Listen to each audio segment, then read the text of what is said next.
Hello everyone, welcome to match day 4 of the Oasis Champ as part of the Mashada series, sponsored by Mashada, of course. And this will be me co-casting today with Abu Dhabi. Hello man, how you doing today? Hey, Black Matter, how are you doing? First time casting together. Yep. Excited. Although production, of course, they misspelled the name Abu Dhabi. And like, I mean, who is that? Who is that? I don't know who that is. But either way, let's move. Right now, I'm just going to be honest here, Black Matter. I come into this league, the Oasis champs, and this is Tinder for me. I don't know what's happening. I'm just playing blind Yeah. COD right now because you're going to take the Yeah. lead and walk me through these teams today. Yeah, okay, let me bring up to speed here, man. Okay, so the teams you see here, this is the playoff winners bracket or the upper bracket, as Jared has named it there for some reason. And those teams there are the ones that finished first and second in the group stage of the 4-4 grouping. And then we can see them here Nemesis Crypto, for and Emperor ASG. Is that ASG? Yeah, that's Hmm. ASG for the second bracket, the upper. And then for this time, you can see these teams we see here are the ones that finished second place and first place in their different groups during the group stage. So they're gonna go through the round one, round two, upper finals, then the grand finals, and yeah, we get to see who gets to come out there victorious. But yeah, that's pretty much the playoffs, man, for the upper bracket. Well, today's games, either way, on stream will be Nemesis versus Crypto to start us off, Emperors versus ASG to come in second, and to close out the live stream tonight, this will be Bravo 6 versus Obsidian. I'm only familiar with Obsidian here so far, at least from the Kenyan side. Crypto, apparently Kenyan, never heard of them before, but we'll see the names. Maybe some of the names will make sense, will click. I'm learning about Nemesis from you, apparently a South African team. What do you know about them? All this tier 2 teams, this is a tier 2 league which Yep. a proper introduction to the COD scene on the African, the African pro scene. So yeah, what do Yep. you know so far about our first game? Yeah, first game is definitely going to be an interesting one, man. Minametis has never lost a single match so far during the group stage. They have had a flawless win, all 2-0. And you can tell that this team did not come to play. And then their opponent here, man, I'm pretty sure they have done their research on them because they are not small either if they made it this far. But that will be the hard point starting out. We get to see both teams that have flawless wins clash against each other. Who is going to thrive? Who is going to come out victorious? Now, numbers gonna be falling there, and that will be more. The Legacy starting out well, but Crypto they're still behind. They really need to get their okay. Yes, the numbers will go back up, and that will be Instincts falling, Scrap as well, and both teams going tooth and neck against each other here, starting out back-to-back rounds and getting back-to-back points and getting more. But Nemesis, a very great start for them. Right now, if you're just joining us, this is a best of fives tournament, of course. First off, starting off is Hardpoint. The map you're watching right now is Combine to start off. Easy pickings here. Debussys take the lead, 15 points to 5, a thin lead, but by Hardpoint standards, a lead that they can appreciate. Can they hold the line? This very tricky P1 position, exposed by the breakaway hill, about to activate in the next 10 seconds, who is early to rotate, and this time, Nemesis sends forth Instinct, who's just going to clean house and give them a head start to try and capture P2 before it activates. Yep, but the man will be shut down real quick. They know how to take him down. But Nemesis, of course, they get the lead here. 23-8 is your scoreboard, but then they will take more members down. 25 down. Crypto still haven't found their footing here. The hill time is still on. They can still do it, and that will be a triple for the man. Nemesis still styling. That's a double, and they will not be satisfied with the blood of Crypto. They want more, and that blood does not be satisfied. You can tell that the scoreboard difference now. Raise to the find one. Find a double with ears. It's not going to be shut down here. Crypto, they're not there when it comes to the scores, but they're trying their best to keep those players that can make that score gap wider at bay. Right now, still, I'm not going to call it a comfortable lead because right now, here's the Crypto side, Kenyans trying to lock this P2 hill down. Very vital as it comes. The smoke trying to blind the opponent. Very risky strategy there. If you can't see, I can't see either. Just blinding each other and just hoping for the best as you go hop into the hill. And now the final 5 seconds will get the scrap time for the Nemesis side as the rotations become the priority for both sides. Who gets to P3 first? Now this is a very anyone's game hill here as the claw comes into play. Neon spray and pray to clean house as the yellows for Crypto. This time the Kenyans take it back, but only for the moment. And now Wait, it's back the way of Nemesis. The Claw goes around for Nemesis to clean house and take control as the War Machine. It's operator's skill for operator's skill, a trade-off, but it still falls away for the Nemesis side, who maintain control of P3. Comfortable lead. Yep. They're breaking away now. Yeah, they're breaking away now. Then Annihilator now on instincts. The man's trying to stick with his instinct here to make sure that he gets a kill. And now the man's on the floor. He's not gonna be able to fight more. The instinct now on the Annihilator still holding back, but that will be just one awarded to the man. Breaker will bite the dust, and that's the bread. Fighting one. Neon still doing it for Nemesis, and the lead is still maintained. Crypto still haven't found their footing in this one now. The hill time will reset. The hill time's gonna restart once more. Instinct falls. They will find a double Nemesis. They're losing members, but that lead is still there. Ray with the equalizer. He will find one. Trying to find another. Yeah, yes, he does. Double for the man. That's two. My find three. Yes, it does. That's three. Four of the man Nemesis. They're still styling. That's a quad. He will find four. The man's not satisfied there. The drone might award him another, but Nemesis getting close after 100-point mark. Crypto still behind on the hurt. We've taken the lead. Crypto right now losing their grip on this game as now the 100-point marker hit in like vital territory right now. Nemesis closing in on GG's and fast. They have a proper chokehold on this hardpoint game. Combine seems to be their bread and butter. This is the final closer hill on P4, and the rotations head there seem, ring around the roses. Contest comes through. It's anyone's game, but this time for the moment, Crypto hold barely as the Predator missiles come into play, catches its target. Still, they lose the hill. They're having a real problem maintaining control of the hill at any point. Crypto being cleaned out, losing the spawns, getting flipped all too easily as a nice two-piece there comes into play. Nemesis just cleaning house. The death machine will come into play from Ducky. He's just gonna go frustrate off the spawns, straight going for them, straight at their spawns. Ballsy move from them as now Nemesis really holding that dicey P1 hill. The exposed hill, the confidence, the situational awareness to even go for the machine pistol. Captain Price will be proud. Switching to your sidearm, of course, faster than reloading as they clean house. 124 to 39 is where we stand. Of course, Crypto try to break into P1 through the smoke, blinding Batman style. They think darkness is their ally, but this is where Nemesis eat as they try to come in through either side. This again, very exposed P1 hill. Anyone could come from anywhere. The break comes through the contest, back the way of Nemesis as we go in for the final 15 seconds of this P1 hill. Now to that vital P2. Yep, that will be vital indeed. Now Neon here on the claw operator skill being used. Not able to find anyone there. Not able to find a target. Now shooting blanks here. Just might get a kill. But yes, he will find one. And that will be Iron there.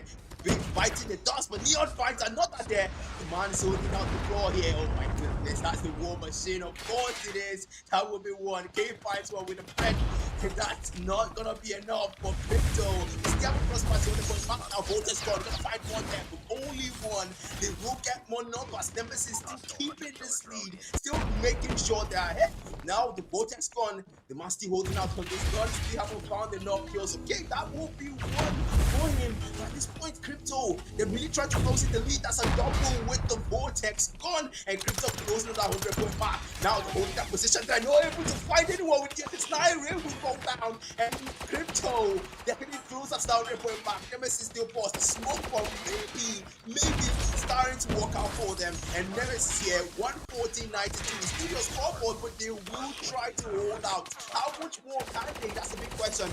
Ducky picking out the double, but man will get shut down. Trade comes through for him. They will find one there. Crypto getting closer to that 100-point mark, getting even closer as that heel tap resets. That's a double. As Ducky will pick up that one, but Nemesis, I mean, it's literally back and forth at this point. These are two teams that had flawless wins in the group stage, man. Looking at who has control the kill count right now, I think this is Ducky, if I'm not wrong, who has a proper chokehold as the Annihilator comes into play for scrap. This time trying to bring the Kenyans back into play for this side, my side. I'm Kenyan, and I don't know if I can root for them. Right now, their gameplay, trying to bring this back, mitigate disaster, bring back the damage already done by the Nemesis side, who hold P3. for this 30 seconds. This hill just activated. Why am I saying final 30 seconds? We're only halfway through P3 on this second rotation of this hill, and now Instinct coming in to maintain dominance for the Nemesis side, who still hold the line, keeping the Wolves at bay, but somehow the Kenyans break through. And I spoke to some commentators, guys, final 10 seconds, it's all raining Nemesis. As the dominoes fall for the Crypto side, we rotate to the final hill on P4. Yet to hit 200. It's yet to see a convincing game here, because Crypto can still get into the fight. 75 points on a hard point game. That's not exactly a lead to be comfortable in. It can come back at any moment. We activate P4. This final hill, very exposed. If we see any streaks, they should come into play. I see a pred here. Ray, will he use it? He still holds with his USS-9. The SMG coming into complete pandemonium as explosives tossed anywhere and everywhere. Raining Corbies, nades, the glow comes into play from Neon to clean house yet again as Nemesis closing in on GG's and fast. If he can maintain, he's trying to cover, twitching like a crackhead at every chance just to spray and pray blindly. Can he get the marker? He wins the gunfight. Access denied. The contest comes through. He still loses this gunfight this time. The Crypto side not going down quietly. Final 15 seconds. It's now Nemesis trying to hold steady and prevent what looks like a surmountable, a possible comeback from the Crypto side. Yep, that might look like a comeback from the Crypto side, but numbers will still fall, and numbers still in favor of Nemesis here. They will hold that lead there now. Getting closer to that 200-point mark. He just might be there again if they keep things up like this. But now the hill time will reset, and of course, Crypto, they want to get more for themselves. 121 point now. 1%. That will be one for the man in Neon. You can rather gets a double with the 1%. He's trying to find more, but that swoop bomb is not making it easy.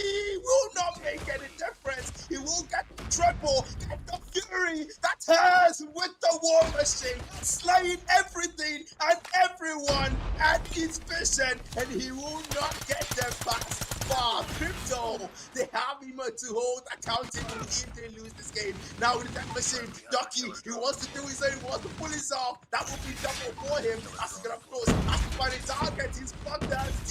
But no, the target will not walk in.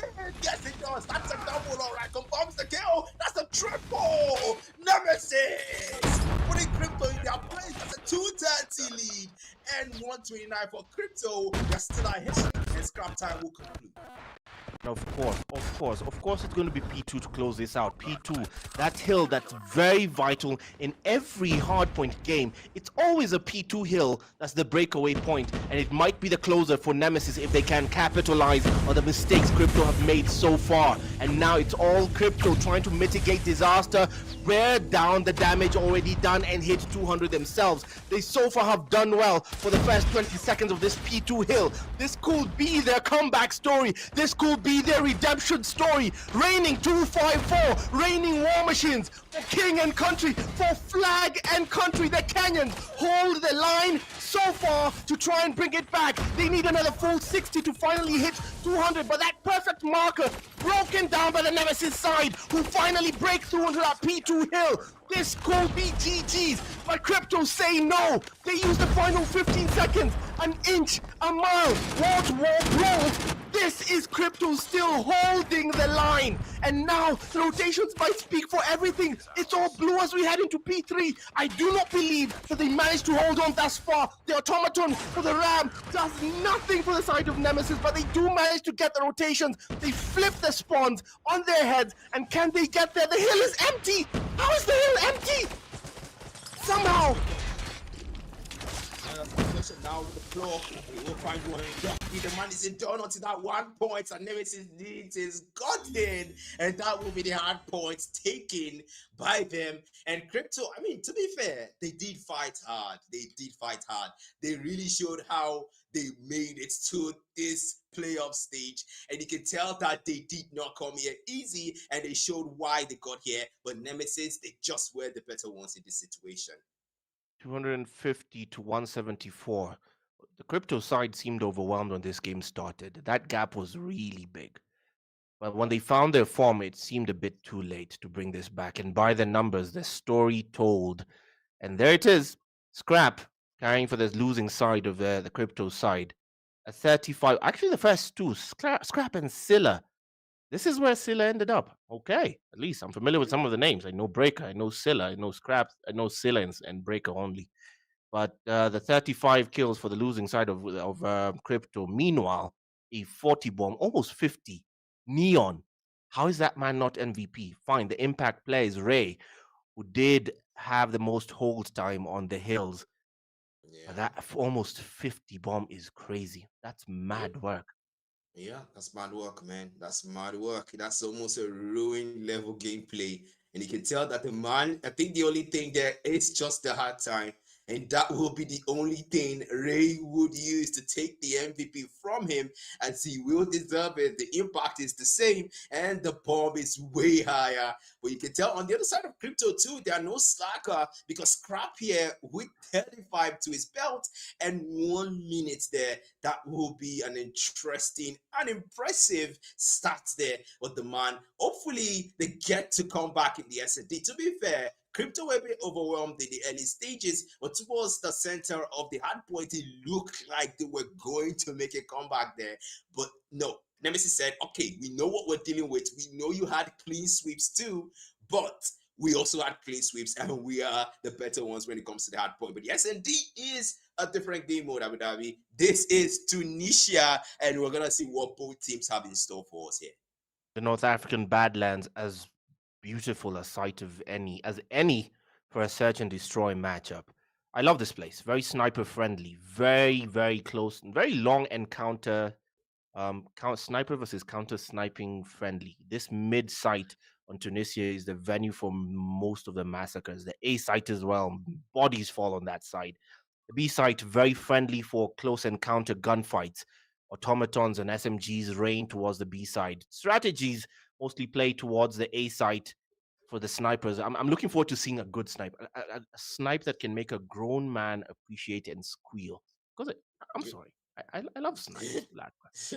Yeah, I get that. I get that, really. I mean, I do love some good snipes, especially when you pull off like a triple with a Tundra or you put off those impressive wall banks, man. I mean, we definitely might be seeing some of that here. And then, like you said, there will be some snipes, and hopefully from the side of Crypto, because they need that point, so we can get to see another game there. They will have a better chance for that. But then you can tell Nemesis already having that lead, can't afford to get complacent. That will be their greatest mistakes. This isn't a best of three. This is a best of five. So the game has just started, like they will say. The journey has just begun, and Nemesis cannot afford to let this lead slack off and let Crypto take it. But you can tell that both teams are pretty sure they've done their homework, especially when it comes to these maps, especially when it comes to the teams they're going to be playing against. And now that they know what Neon is capable of, they're going to be wary of him. But now, yeah, look at the area of view, man. Just look at the view. It's so beautiful, man.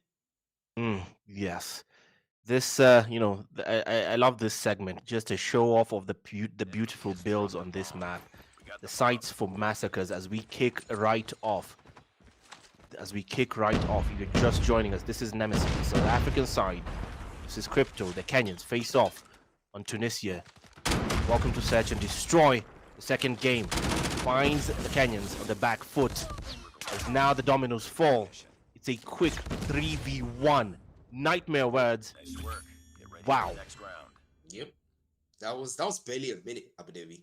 That was barely a minute. I mean, you can tell that Crypto did not take that hardpoint loss seriously. It's a great start for them. But then Nemesis, let's see how they respond here. You can tell the bomb is still with them here. Neon, that is. And they haven't planted it yet. The game's just starting. The smoke bombs, of course, coming in. That's what Crypto's been doing. But that will be one member. One members dropping like flies. And that's Nemesis. 2 man left. 4 for Crypto. Another great round. Another great start. Not a good start for the Nemesis side. Seems that, oh my god, there it is. 3 haircuts successfully delivered. The Bluetooth device connects successfully as that man receives a proper haircut. 3v, okay, premature call. There it is. Crypto in a hurry to prove a point. This is a message, a statement if ever I saw one. They may have mowed us through on that hardpoint game, but no. This is where we eat. Clearly, the Kenyans looking to make a statement, send a message through search and destroy, keep themselves in the fight. Remember, it's the best of fives. Restart again. Responsibility for putting down the bomb falls to the Nemesis side. An enviable task. I see it. It might be. Is it Ducky who's carrying the bomb? I think it is. Meanwhile, Mandizi waiting. Sneaky man. Can he get one free pickings? Doesn't get the shot off. Instead, the automaton gets him. Leave them out. They shoot for the B site. The trades come in. Pretty immediate as Ducky now puts the responsibility, and now the info is out. 40 seconds for the Kenyans to take action. 2v3. This time the Nemesis side have superiority numbers. I spoke too soon. As Neon falls, the trade is immediate. Level numbers. Who gets this one? Playing Overwatch, he's Obi-Wan Kenobi. Now just twitching like crackheads. The Nemesis side just trying to prevent and play for time. Meanwhile, the Kenyans, they lose one. Neon falls, Breaker falls. That's all she wrote. Put Nemesis on the board. Yep. I mean, instinct with the 2-piece in that round was pretty insane. I mean, he did give Nemesis a very good chance at that game there. But now we move on to the 4th round here. We will get straight into it. Now, the man's on 3 kills here. And that's a pretty actually him and he came right there. But then the numbers will fall and Sla will pay by the dust. Ray will send him to the next round. And that's Crypto losing one member.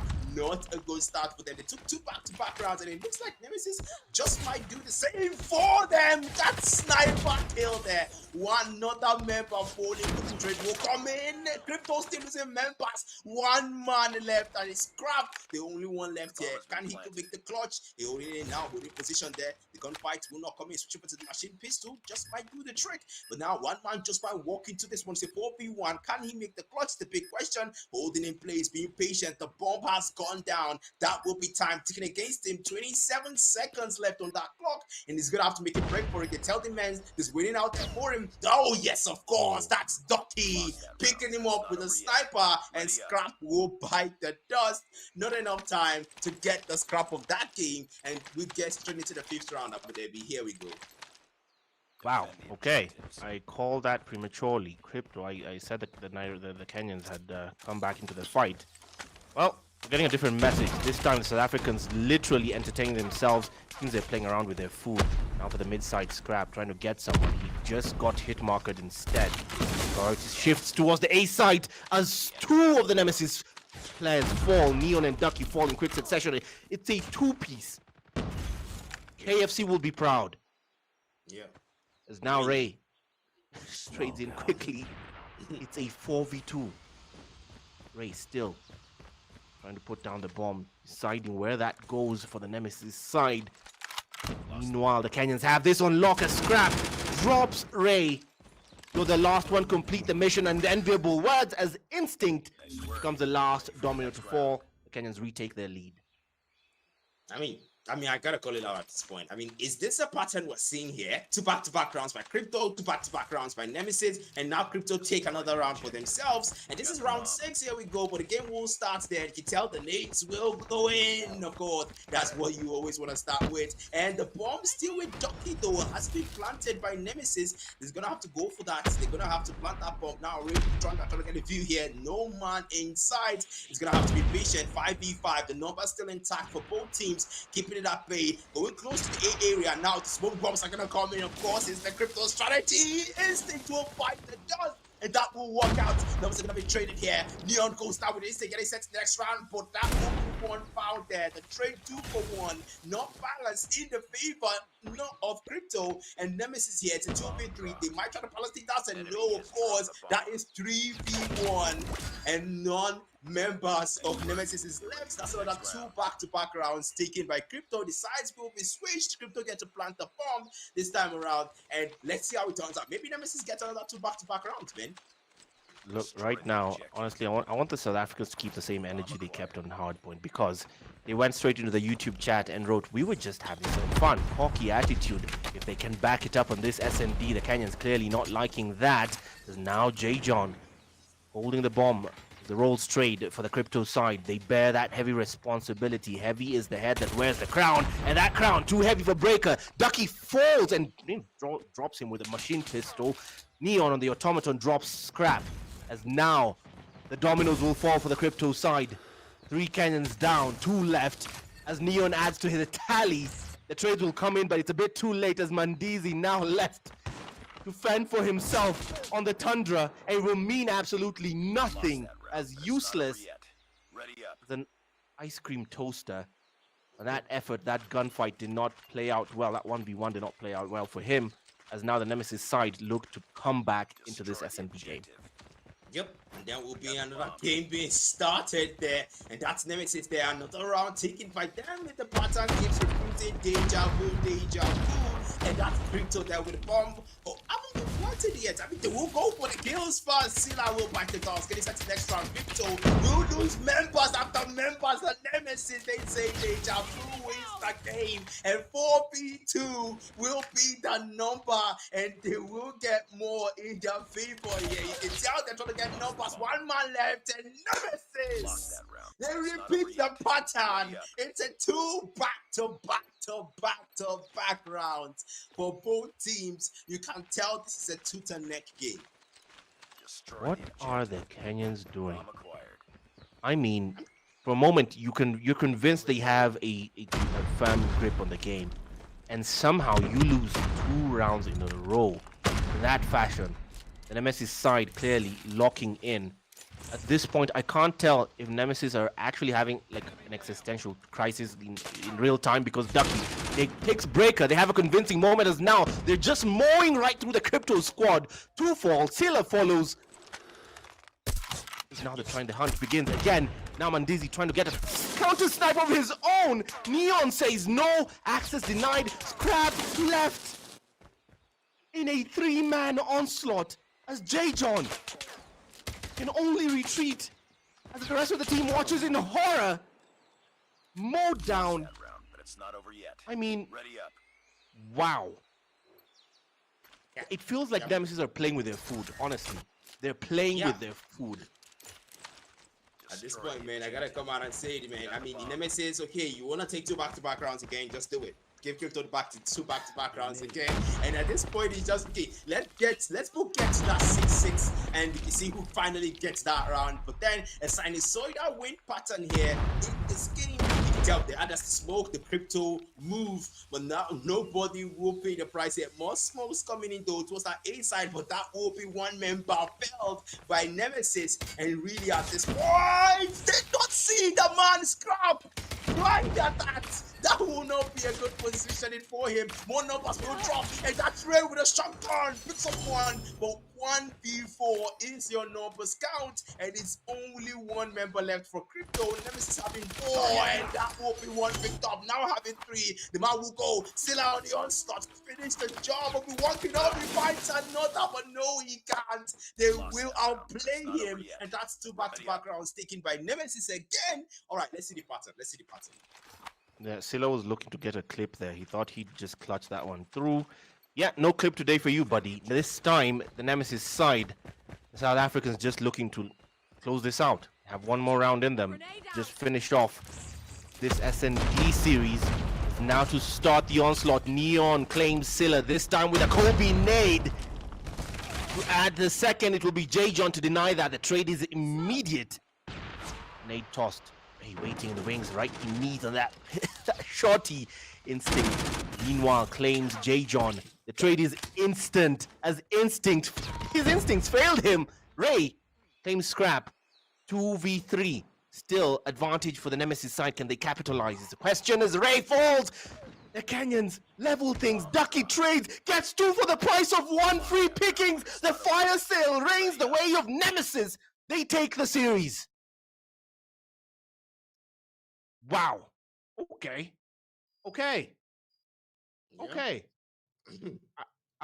For a moment, we thought the Kenyans had something to say. And I feel for my countrymen. That's one way to go down. I mean, they had a proper lead to begin with. You start off 2-0. That's a lot to take in, man. Yeah, that's hard way to lose. They started off well, convincing. They mowed down through the Nemesis side, and the Crypto side just put their foot off the gas after the 3rd round. From there on, it was neck and neck. 2-2, 3-2, 4-4, I mean, wow. By the numbers, there's the story. Yeah. MVP of the day for S&D. It's again your man. There he is. There he is, collecting. It's Um, neon. I mean, of course. yeah. Because of course it's him, man. You can see Neon just doing the most here. And I kind of like the fact that they finally said, okay, look, let's just stop all this. All right. This has gotten out of hand. And if we keep doing this, we can get to see a game 4, probably game 5. But that was not the case. Crypto will lose the S&D again, and that will be another round gotten by Nemesis. And really, at this point, man, this can't be the last game for them. We might not get to see a game 5 or a game 4 if they continue that win streak. I'm sorry. Let me just expectations here. Do you think it's over for the crypto side? Can we count them out based on what we've seen so far? Do you feel like the Nemesis side were just trolling at some point? Yeah, I think that's what they did. Because I mean, come on, how do you explain the two back-to-back rounds? I mean, it looked almost like they were letting them have it. Because how do you go from a 2-2, 4-4 to a 7-4 all of a sudden? 3 back-to-back for you. How does that work? And then now we go on to raid control and we get to see that question. But yeah, I'm actually pretty inclined towards the Nemesis side, but I don't want to descend the caster's curse upon them. So let's just see how it goes and hope for the best, man. Honestly, let's descend the caster's curse on them. I want to see entertainment. Let's just see a map 5. Come Yeah, on, damn it. Let's yeah, just go all the way. If you're going to take my Saturday night, I should be somewhere out there socializing. But if you're going to put me here and let me just witness COD violence, COD mayhem, let's go all the way. Come on, yeah. crypto. Do something. Yeah, let's go all the way, man. Let's go all the way. No kidding. But then you can tell that that was actually a very interesting play from both teams. And to be honest, man, it was looking. Yeah, I don't want to call it out, but it looked like Crypto was kind of struggling at some point. And towards the end of after they got the fourth round, the fourth points rather, it looked like they were kind of struggling. But Nemesis said, okay, look, we won against you guys on the hard point, and I get it that you're trying to prove a point that you took that one personal, but don't forget that we're not the reasons you got this far. You did not play against us. And yeah, in truth, they did not play against them. This will be the first time they're running each other in the playoff winners bracket. But really, man, to be fair, this was a very brilliant game. They did try their best. I have to give that to them. They did try. But then the best wasn't just enough to take the hard points. It wasn't enough to take the S&D. Maybe, just maybe, it might be enough to take the raid control. But I don't know, man. I don't know. I don't want to descend the Carter's curse upon them. I don't want to descend the Black Matters curse upon them and the Abu Dhabi's curse. So yeah, let's see how it goes. Raid control on raid rather will be the next mode we're gonna get it straight into. Don't forget, guys, this is the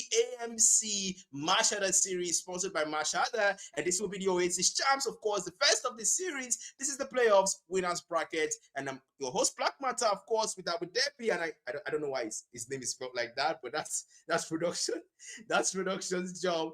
But then I think yeah, they we fixed will it. get to see. Yeah, he looks, it's He not so fixed bad, it. but He we're fixed gonna. it. Oh, he fixed it. He Oh, okay, fixed it. He that's good. fixed it. All My right, goodness, just cool. look at Yeah. the view, man. Damn. Raid, of course, a bread and butter map in the Call of Duty series, straight out of the Black Ops series. This map coming to be well known on the control mode. The A site, the conventional hardest pick to run at. The B site, of course, is the easiest site that most people try to go at to begin with. And of course, that responsibility falls towards the Nemesis side in yellow this time. Crypto side in blue, falling for the defense. They start right off. They try to get straight at the B side. Meanwhile, yeah, they found an opposition of the full Crypto 5 stack at the B site, and they choose to try and go at it at the A site long. Breaker will win that gunfight as the lives, remember what? Take a look at those lives. Keep your eyes on those lives. Both teams start off with 30 lives shared apiece. All 5 men have to share 30 lives and use them sparingly. A baby between Hardpoint and S&D here. Now the roll again for taking the sites falls towards the Nemesis side. The South Africans have to take the sites. They go straight at the A site, full send, 5 bodies spread out, try and frustrate the Cryptos. Canyon side still trying to find their way. 18 lives to 19. So far, it's pretty much even Stevens as the A side quarterway locked down. Trophy systems fall. Ray tries to commit and fully sent towards the A side. Give themselves a lifeline. They can fully cap it. They have an extra minute and a half. 30 seconds. Yeah, Clock that's is a big still question ticking. there. Yep. Yeah, he's out double there, but then that will be more numbers falling. The life count's 15-14 now, and it's not even keeping it close. Nemesis losing the life count here, but one tick on that A flag might just make up for it. But they're gonna need more than that. Now you can tell Crypto now playing for points here, and the timer running down, of course. That's one tick, not locked in yet, and that will be more numbers dropping. 13-11. Nemesis trying to keep that kill count close while marking those objectives. The timer is counting down against them. Not a good position to be in if you're Nemesis. We can tell that Crypto now one tick, two tick locked in. Nemesis are busy with the capture. Meanwhile, the life counts now somehow equal to each other. And I don't actually know. I mean, so far so good. Nemesis look like they are. Oh my goodness, that's no good. They've lost the objective. There we go. There it is. Again, keep your eye on the clock. Nemesis have bought themselves a lifeline and now fall straight to the gunfight. I don't foresee them getting that B site. It's too late, too far gone. It's going to fall to the life count. 7 versus 3 as Nemesis dropping like flies. No more respawns. Limited numbers. Instinct, Ducky, Ray. They're left to fend for themselves against 6 men. Ray starts off with scrap. And they claim brick by brick. Somehow they're halfway locked down the B side. It might be a heist if Ducky can hold the line, but it won't happen today. Crypto take round 1. Great start, but I mean, to be fair, we've seen this pattern before, We've seen this pattern before. This is how they started off in the S&D, and I won't be surprised if Nemesis take the next round, and Crypto take the next round, and we get to see again, another round, and the whole pattern there. Sidon saw that movement, but as I go and say Sidon saw that would be the movement pattern of those nades and smoke bombs going in, and that's the usual Crypto pattern. I'm not surprised at this point, really. But then at this point, what can you say Crypto can do? Because now they've captured one on that B flag. They all started out on the B flag though, and that would be almost 2 tick locked in. Yes, 2 tick locked in. One number's dropping. 27. They have the life count. They have 2 tick locked in. Great play from Crypto. You can tell they want to see a map 4. Yes, they do. We called it. We manifested it. We manifested going the whole way, and Crypto have heard that prayer. They start right off. Ducky on the death machine to try and keep his eye on the A side, on the B side rather, which is already gone. That's far gone.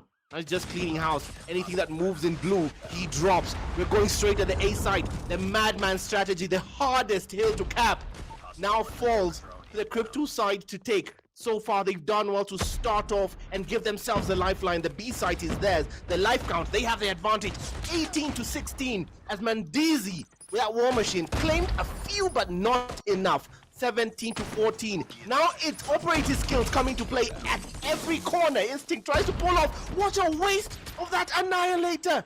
He didn't even get a shot off on that. Still, as Hunter Killer Drone will claim Neon, the life count still falling in the favor of Crypto. 16 lives to 11. As the Nemesis side, they don't seem to have a grip on this control round. No control of control as they are falling apart at the seams. They're 2 lives away from losing unlimited respawns. 12-6, 1 life as Ray falls. Mandizi will add to the tally, and that's all she wrote. Now dire territory. Nemesis can barely hold the line. They can't defend any longer. Bleeding lives more than they can afford to as the claw from this side to try and repair already the done damage. Neon can do nothing but watch. His teammates can just watch this onslaught as it's now raining Crypto players. Neon does take 2. This will be the mother of all clutches if he did this. They're about to close this out comfortably. It's all she wrote. Crypto take round 2. Okay, at this point, if this is some kind of playing with your food, this is becoming something else. This is too close. Nemesis, if they do take the next 2-3 back-to-back rounds, it's gonna be the biggest clutch of the playoffs of the entire AMC National Series. But then let's get straight into it there. The normal life counts will be close here. Still equal 30-30. Both teams keeping it close. The score box will come in. Numbers will begin to fall. Of course, they will lose numbers simultaneously. Can tell Nemesis now sitting up, locking in. One tick locked in already for the B flag. They will start it out there. More kills falling in. Instinct scrapped. The man's locking in and going straight all out in this round. This might be the last chance to prolong this victory, or we might get to see a map. We might get to see a map 4. I'm praying, dear Lord, I am praying. Because I want to do this. I want to keep doing this. At this point, if I'm still in for the whole of Saturday, then let's do this for the long haul. As now the crypto side looking to keep themselves in this series. They lost Hardpoint, they lost SND. They have a chance to keep themselves in the story, in everyone's mouth, by a win here on Control. Do something. And they are. They've taken 2 rounds of Control. And then some. Overwhelming Nemesis at every turn. The responsibility on this 3rd round to cap the points falls to Nemesis still. They've quarter-way locked the B site. The easiest site, arguably, but that seems to be only in theory a scrap. Just kept collecting on that Annihilator till that streak comes to an end. It's 18-11. The B site now halfway locked as Nemesis finally meeting the objective, trying to give themselves a lifeline. Scylla with the equalizer. That name will only be in name because there's nothing to be equalized here. They seem to have a firm grip. Dominance manifested in this Control game. If ever I saw one, stamp your way to the ending of this Control round. A statement from the Kenyans. 12 lives to 3 to close out what could be the fastest 3rd round of Control to keep themselves in the fight. And now this will be it. Has trying to stand in the way of that, but not for long as Neon falls. Has takes Scylla. Lives fall. Has takes 2. The Ram 7 being overclocked. He has a bit of backup. 2 men surmounting against 9 crypto lives. But that's all she wrote. As the Kenyans keep themselves in the story. They stay in the fight. They live to fight another day. A 3-0 on Control. We will see Hardpoint. And good Lord, maybe SND. Black.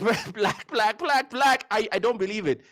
You can manifest. I'm starting to believe in the power of manifesting things. Yeah, you gotta believe in it, man. And we actually did manifest this. I mean, can we call this the caster's blessing? This is a blessing. This is a blessing. This is a blessing. Don't let Kyle hear this, because he's going to just ruin it. Don't let Kyle hear this. He's not. He can't do that. Gonna jinx it, definitely. But you're gonna jinx it. Here, and here it is. The stats, the story, a tale told by the numbers. As Scylla carries his team through to victory, but carrying is a bit of an overload because Mandizi was doing a lot of the work as well. Lives shared. Look at that. The first 3 players, top 3, have 21 kills. I mean, playing the 20s there. All top 3. Clearly the team was working. The comms were working over time. This time, the Nemesis side just overwhelmed. Just overwhelmed indeed, man. But then you can tell that Crypto now on a thin line here. Nemesis, if they take the 3 back-to-back maps, they're gonna secure their win. But if Nemesis just managed to win 1, that's gonna be everything for this fixture. And you can tell Crypto, you're on a tight spot. But if they do win another, then it's gonna be a tight spot for Nemesis as well. And it's gonna be finally them settling the score. Don't forget, these are 2 teams that had flawless victories up until the playoff winners bracket, and these are 2 teams that have a point to prove who is better, and we're gonna get to see that hopefully in Hacienda Hardpoint. If Crypto takes it, we get to see another S and D, and hopefully no side movements. Please don't Oh man, what can I say about this map? This Hacienda map, it's I want to say I love this map for a hardpoint mode. It's very, very standard for hardpoint as well. Fine, we're used to the usual nuke towns and standoff to learn those maps are the ones that people learn COD with. But if you're learning like basic hardpoint has become Hacienda is as competitive a map as any. That P1 by the fountain, P1 by the water fountain, very exposed. I don't know why all P1s are always in the open. just anyone's game. Then the breakaway hill as well by the garage site, and then P3 by the shed there, then P4 by the pool, the ocean side, the seaside there. I mean, Yep. it's a beautiful built map, and we're about to see it for the fourth round.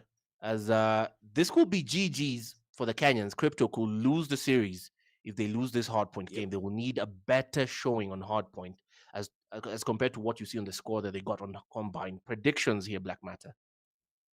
Yeah, predictions. Crypto definitely sat up for the control, and Nemesis, well, I did root for them for the control, but that did not come through. And you can tell that Crypto now on a thin line would want to play more efficiently. So yeah, I'm gonna root for Crypto at this point. We did manifest it before. I believe we can manifest this again. And the casters blessing, hopefully not the casters curse, because that's usually more predominant in situations like this, man.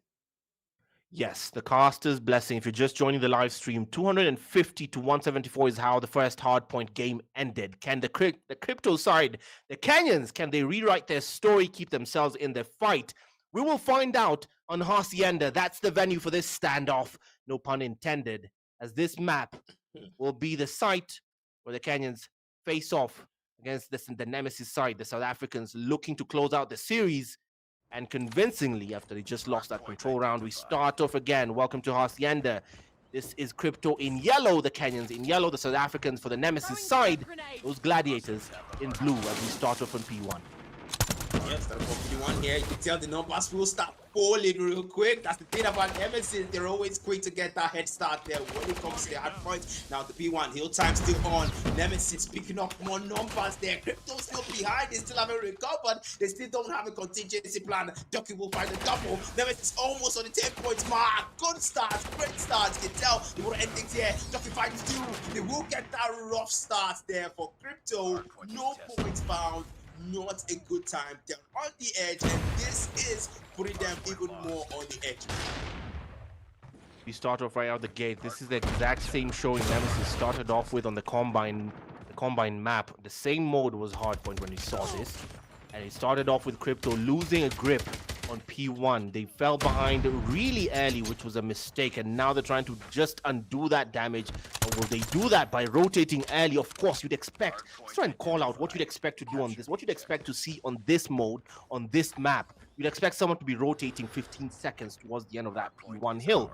And who's rotating first? I see a bit of a head, a mix of blue and yellow as the fight comes through, the contest comes in, ring around of roses. Who gets the poses? It will be Scrap, getting the Scrap time on the hill, but I spoke too soon as Neon comes in, cleans house. He has plenty of backup as the Blues for the side of Nemesis. South Africans plant their flag on P2, but only for the moment as Villa goes for the melee. How toxic can you get? That man, but that might count for nothing as J. John, he cannot hold the line for the Kenyans, at least get there, and they might. The trophy systems fall, and now they're just going and watching the every entry and exit. Mandizi holds by the door side. Access denied. Gray falls at the door. Has follows suit as the Kenyans hold steady to approach the scoreline towards the 30-point mark. It will be neck and neck as we head and rotate towards P3 by the shed. Yep, by the shed indeed. That's the double picked up there. QLA, GLSLA rather. He will Silla. He will get that one. And that's 35-32. Crypto finding their footing once more. Hopefully not wanting to let history repeat themselves. That's not going to be a good situation for them. Now, look at the SS9. Fights break that. But the draw from Silla will find Ray and put him in his place there with the plants, the deck machine, the war machine. Crypto using all the operator skills. Mandizi with the double on the war machine. Now, death machine, Neon on the death machine finds one. All the operator skills, Crypto bringing everything out from their arsenal and making sure that this happens in their favor. Now, Silla with the equalizer. Now, with the, not enough. Neon brings up the floor, picks up a triple there. That will not be enough. Takes him down. And Crypto now on that lead. And it's a Nemesis. You're not the only ones that can show proficiency when it comes to your hand. Always depend on the claw to mow down anything that moves. That is a complete pandemonium weapon. Just don't even see what hit you. But this time the hill comes to an end, and it will be the final hill on this first rotation of maps of the points rather, as we get into P4 by the seaside. 5 seconds to get there, and it's the Kenyans, the crypto side, who get there early. J. John holds steady, but can he hold? As Instinct will rotate on the Annihilator to clean house. Easy for him. He has plenty of backup, but doesn't even get to use the Annihilator. As useless as a fridge in Antarctica. 40 seconds left as this hill has activated, and so far the crypto side showing a different side than they did in the fast hardpoint game on Combine, that they lost by a margin if ever I saw one. And this is a different side towards the Kenyans. They're trying to replace and just send us to a Mat 5. Just give themselves a different showing in this story, in this league. 20 seconds left, it's all blues. The next scoreline trades, it's still 64-70. It's anyone's game as we start to rotate the points yet again. In 5 seconds, we'll be right back where we started, by the fountain. P1 activates, and who gets there first? Honestly, Black Matter, I predict this hill won't exactly bring us any significant scrap time. I don't see it. Not of this hill. Just straight gunfight. Just straight gunfights it did. That's crypto there with the lead there. I like the fact that you're maintaining that lead though. You want to keep that lead, especially against Nemesis. Nemesis started out well, but you can tell crypto now getting more for themselves. Neon is trying to get Nemesis back up, but crypto, they're using everything. Now dropping the death machine. Finds one. He might find a double there, but no, it's not in the store. Crypto with the smokes, and that's them getting even closer to that 100-point mark. Getting even closer there. More no pass will be picked up. You can tell crypto wants time at 5, but Instinct, Junkie doing everything they can to prevent that from happening, but that's what they should be doing. And crypto now 93, they're on 7 points more to get to that 100-point mark. When Nemesis on their tail, closing in fast, they have to do more. That job, they have to do more for crypto to get past them. They can't let that happen. They can't see that at 5. They have to end things here. So far, the Kenyans still holding their own. This is much better than we saw in Combine. By this point in the first hardpoint game, the score was about 100 to 20. They had fallen behind, and it was at a side by this point of the rotation of the points that they were trying to bring themselves back into the fight. This is a different telling as the War Machine from Haz takes a 3-piece again. A nice KFC showing for himself. Winner chicken dinner for himself there as the Nemesis side trying to just match up to the score count.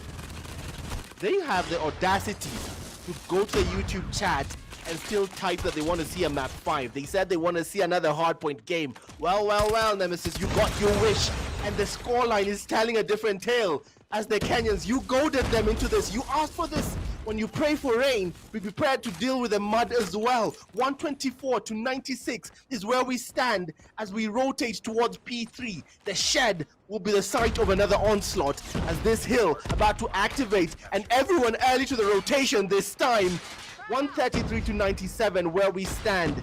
And this is Mandizi with a War Machine trying to clean house. Clean any blues in sight. No Nemesis. Oh my goodness! Assisted suicide on his point. As now the hill is empty. You can tell that they're just making sure they maintain that lead here. Crypto now on 140, 98 for Nemesis. They will get to that 100-point mark, and still haven't got to that 100-point mark. I will correct myself. And that's Crypto getting more for themselves, and both teams tooth and neck. And Nemesis finally crosses that 100-point mark. And Crypto, they're telling they want that. 5, they want to settle things out. Now Donkey picks up 2 with the War Machine, might find a triple. Yes, he does. That's a quad for the man. He will not be satisfied until he takes everything out in yellow and brings Nemesis even closer to that lead. But that lead is being held right now by Crypto, and they're maintaining them, making sure those operator skills count for them. Now Instinct on the Ram 7, he will not find any value there. Has to make sure he gets into the line of fire, but that line of fire will get him just one. The drone picks up one. Now War Machine on Haz. He will find one there, but only one. Mandizi pays the price. I mean, a War Machine for another War Machine user. Haz finds a double, but that's Crypto still holding that lead. Crypto still hold the lead. They're doing well again, telling a different story from what we saw on the first hardpoint. But they might lose that lead if they're not careful. The contest comes through on this P4 side by the C side. And it's anyone's game on this complete pandemonium hill. Utter chaos as a ring around of roses by that statue will win the gunfight. It's Instinct who sees it, claiming a nice 3-piece. Okay, my mistake. 4-piece, he gets 5. Register it on the board. Survey says it will be Instinct to keep them for the back for Ducky and backup to bring backup into tow for the Nemesis side. And now look at the score count, 142 to 143. This is definitely going down to the wire. This is definitely going down to the wire. And I don't think I'll be able to sit down if this gets down to a point where we're at 200 to 200. Doesn't matter, honestly, I can't sit down. I can't sit down for this one. I can't. I mean, this is actually a race to gain time at this point, man. They really just trying to just keep things close, but you can tell that Crypto don't want to keep things close. They want to get way ahead and make sure that lead is there for Nemesis, because if Nemesis take this hard point, this is going to be the end of the fixture and the end of the line. They will take the fixture there in a clean 3-1, but you can tell that Crypto don't want that to happen. They want a map 5 with both of them on the edge, and they can all come up. But Nemesis is trying to get even closer. They're instant doing what he can, but what he can is not enough. That leaves still held. Now, the scrap time, he don't time rather. He will start and he will make sure they get enough there. Find more. Hell finds a double. Instinct picks up another ducky will be found, and the lead closes in again. Nemesis, they take the lead again. They will say no and get past them. Nemesis, Neo gets a double with a claw. He will take out everything in yellow, and Crypto has no answer. Yes, they do. They take back the lead again. They will say that we want them up 5. We want to win this fixture. Nemesis 167. Crypto, we're ahead. That's a triple with the annihilator from Instinct. He will fight more. When I'm starting off, the lead is still held by Crypto, and Ray fights double with Equalizer. They're trying to get closer, but Crypto are keeping it far. Can't they keep it far? Nemesis closing the gap. 4 more, 3 more. They will get more. That's closing the game. Scores equalize. Nemesis takes the lead. There will not be enough. Crypto, what are you doing? Your score is on the line. Nemesis are way ahead. 181, 178 is your scoreboard. This is a trade-off, wall-to-wall brawl. This feels personal. The Nemesis side, the South Africans finally have met their match. The Kenyans awake. They were issued a challenge. They received it with open arms, as the scoreline tells that exact story. 184 to 193 is where it stands. If you're just joining, we've been at this for the last 6 minutes. It's been trading off scoreline after scoreline. You take the lead, I take the lead. You have an operator skill, I give you one, as Hare stays a nice 4-piece for himself. There we go. We're getting straight to the watershed. Down to the shed by P3. It activates pandemonium as everyone runs at it. Full send. Who gets there first? As they omit, we are all in this together. Death Machine from Neon, who takes 2 for the price of 1. The Nemesis side bringing themselves back. Of course it's going to go down to the wire. Of course they're going to try and hit 200 as well. Why not? Why not give us a heart attack at the seams? Through the smoke we go. Sinner tries to find his way. It's still anyone's game. Blue versus yellow, and finally Nemesis have it, but barely for a second. 200 and 201. They finally take the lead yet again. A tale as old as time. The Gladiators sending all they have, spraying and praying that their lives depend on it, because they do. The series could be taken by Nemesis on this win. Crypto could stay alive and level this series with a win on this hardpoint game. Hacienda is the venue. Anyone's game. 210 as the breakaway is on for the final 3 seconds. They have a 13-point gap. The South Africans take the lead. But now it will be Seaside. This could be poetic justice. The final hill to close out this final game. What could be a potential closer for the South Africans, for the Kenyans. Glory, redemption for Crypto, and that will be Nemesis trying their best to secure things and endings. Yeah, without they're closing it again, Crypto, they're closing it again, and Nemesis here, 216, 213 is your scoreboard, but Crypto will say no. They will try to equalize things. You can tell Martinez with the war machine gets the lead, 221 is the scoreboard. Crypto gets ahead, and this is now way behind. Have to play catch up. The target point is getting closer. Nemesis now racking up more points. There's no time. The heal time is almost up. It's crunch time as we are both coming. But Crypto still has that lead. 5 points left. Both teams still connect with each other. Nemesis closing the score, but Crypto is all set. The lead is close. Ray, instinct, Ducky, they're doing everything. There's no pressure. 2 pieces by Ducky. Getting them past Crypto. And Mantiti is trying to salvage what's left. 20 points left. We can't continue this anymore. The target point is almost up. Kill time will be set. Crypto still behind. Nemesis, they're way ahead. Mantiti picks up a double, but that's not enough. Crypto will get back up the equalizer score again. It's a back-to-back. Both teams are relenting. Battle time has reset, and Crypto takes the lead one more time. It's a back-to-back. Scrap with a double. Scrap with a triple. With the Annihilator. Scrap with a quad. With the Annihilator. And he will annihilate everything in blue. But Nemesis still playing catch-up, and Crypto has that lead. Oh my god. Here we go. Here we go. How poetic is it? The hill that started it off could be the one that closes it out. Now for the moment, if things stay as they are, the series is taken by the South Africans. They can close this out. But the Kenyans have a chance to do something drastic, something dramatic. But for this time, it won't happen as the South Africans take the series. Nemesis! Oh my god, my voice is out. Oh, what give me, man? Wow. My goodness. Oh, guy. What the heck was that? I'm literally sweating. I am sweating so much right now because this was insane. This was absolutely insane. It was a literal back-to-back. You can tell that they really wanted that, but as Ducky, Neon, Inksit, and Ray, they said no, this one is ours. We took the first hard point. We can make history happen again, and that is what they did, and that is what they made possible. But Crypto, a very great run. Scrap, Mandizi, Breaker, Jinchon, Silla, the men were absolutely crazy in that game, man. They went wow. It was an impressive game. When you come for the king, you best not miss. That number tells the story, and it's a scary story to tell. Look at hers. What is that KD? 61 kills is crazy work. That should be illegal. 60 bomb on a pro. What do you mean? What do you mean 61 kills? I mean, that's one way to take this. If looking at the score, 250 to 237, it's so close. And you can't tell someone was collecting kills in that fashion. I mean, yep. I mean, it's wow. That is insane. 60 bomb. Yeah, it's definitely something. Yeah. 60 bomb Go indeed. ahead. That's ruin. That's ruin level play, man. That's ruin level play. And you can tell that man just absolutely wanted to make it work. I mean, I'm sweating right now. And if you can see the cam, if you can switch over to the cam production, you can tell that I'm really sweating so hard. And because that was an impressive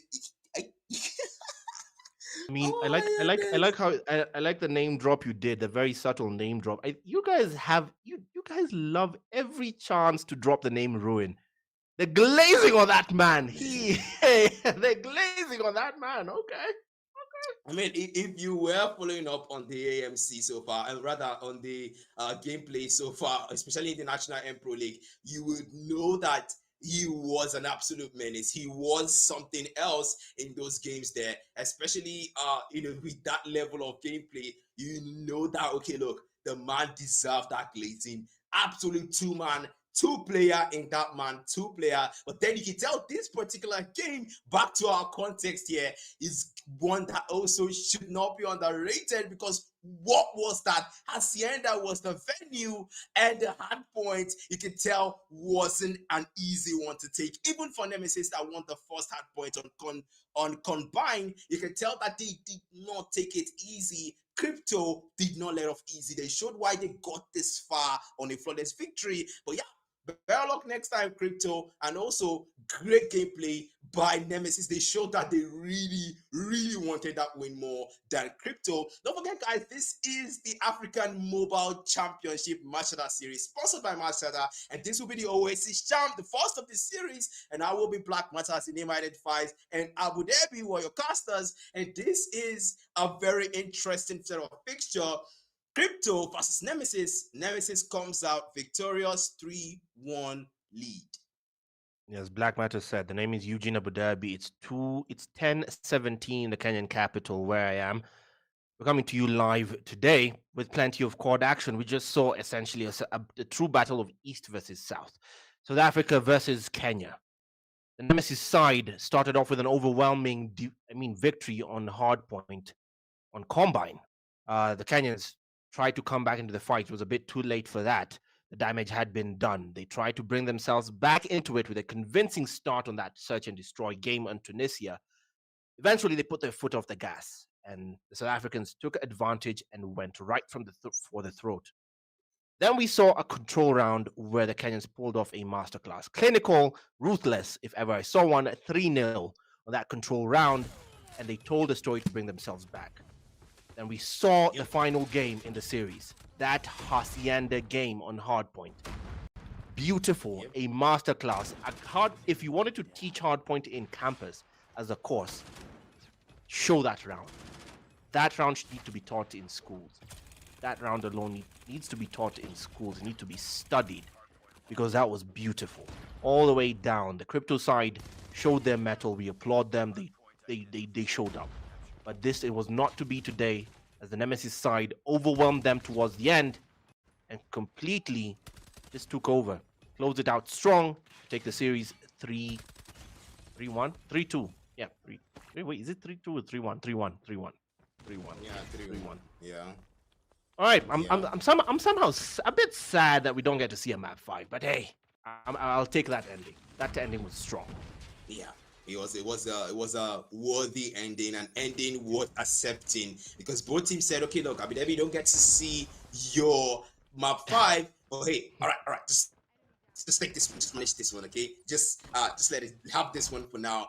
Hopefully, in the next game, because Nemesis right now, they have won their first fixture here in the playoff winners bracket. So yeah, hopefully they keep on doing that. Congratulations to them. By the way, you can see the highlights here brought to you by Ace Gamers, and then Crypto. You can tell. I mean, look at that S&D, man. That was where we had the most deja vu. Two back-to-back rounds by both teams. Then Nemesis just kind of skyrocketed there, taking 3 back-to-back rounds, securing the S&D for themselves. You can tell. Just look at that snipe there. Look at that snipe pick up from Donkey. That was a very interesting play there, man. Very interesting play. Your highlights coming to you on your screen if you're just joining us. This is not the live gameplay. These are the replays. You're watching snippets of exactly what we've been seeing for the past about 14 minutes now. That was Crypto versus Nemesis. You just saw the entire series go down as the South Africans overwhelmed the East Africans 3-1. 3-1. We see the next game coming through will be the Emperors versus ASG. It will be your next matchup. And then finally, to close things out, will be Bravo 6 versus Obsidian. Emperors versus ASG will be the next fight night fight card. Yep.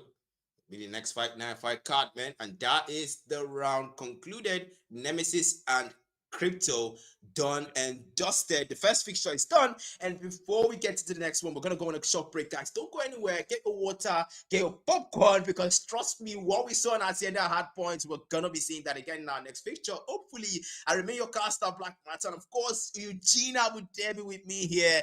We will see you guys soon. Don't go anywhere.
Yep. Hello guys, welcome back again. And this is, of course, it's Summit. It's the hard point, man. And really, we can tell that this is a map where we're gonna be cramping for space here. But then both teams, ASG and Emperor, mind you, Emperor is a Nigerian team that has not had any defeat whatsoever so far. ESG haven't had very brilliant plays, especially in the group stage with Drake. Man, that one was an absolute menace. But I'm gonna kick off straight into the hard point. Eugene, take us away. The snowy badlands of Summit take us through to Hardpoint. We begin right out the gate in yellow, the Ghanaian side of ASG, the Nigerians of Emperor blue. Early to the scrap time on P1 will be the Ghanaians who get there early, fast, the early bird. This will be led by Tryhard. Gets the kill for himself. The Emperor side falling like dominoes. So far, a clean 5-man sweep as control maintained by the Ghanaians' trophy systems fall. We see Tryhard still twitching, ring around, rolls around the server room. He gets the kill yet again. The EMP side not even having set a pinky toe on the P1 side, and with only 20 seconds left, it might be a perfect record. A full 60 for the ASGs. As they get through, it's 42-0. Staggering start. I mean, staggering start, especially not a great start though for Emperor. They still haven't picked up a single kill, but then that will not be a good thing for them. The ASG members will drop their Emperors just by finding more points in this situation here, but no one registered for them here. What is going on? I mean, ASG are just taking numbers after numbers, and it looks like Emperors are just letting them. This is a team, mind you, that is undefeated, and finally one comes in for them. That will be a pause for ASG. They had them for now. E2 and Emperors are trying to look like they might take it now. ASG better Banks 2 with a friend. That will help be enough for them. They will get more. Rising fights another one. Trick go for a try hard with the gunblade onto Alert. And Alert, well, not so Alert there. Letting that nade gets to him. He will fall to that one. ASG now racking up more points. They will go up. Smoke bomb. I'm trusting the vision here, but that does not look like it'll stop Splash though. As Trick will heal for Alert taking him out Rising fight in 2-piece. And that will be trying hard for ASG to make sure they are still in the league. You started off by saying that the Emperor's side have been undefeated so far in this tournament, coming in as Thanos in this tournament. But judging by this cold, hard, mercurial start by the ASG side, they're looking to break that streak. We head into the determining hill. It's P3. This is the breakaway point on the Summit map. Anyone who plays hardpoint on this map knows this is the hill you use. You get there, you rotate to this hill, and if you lock it down, you can use it to just play catch up, regardless of how badly you've been beaten before the start. And looking to do that, exactly that, the Emperor's side, clinical in that rotation. They managed to get their way in there. The Vortex gun will come through to try and keep the Wolves at bay. A bit of a contest, but it's still anyone's game as they maintain the control of that P3 hill. Wait, it just switched over. Past this curse. It now back the way of ASG. They took it back, a hard task.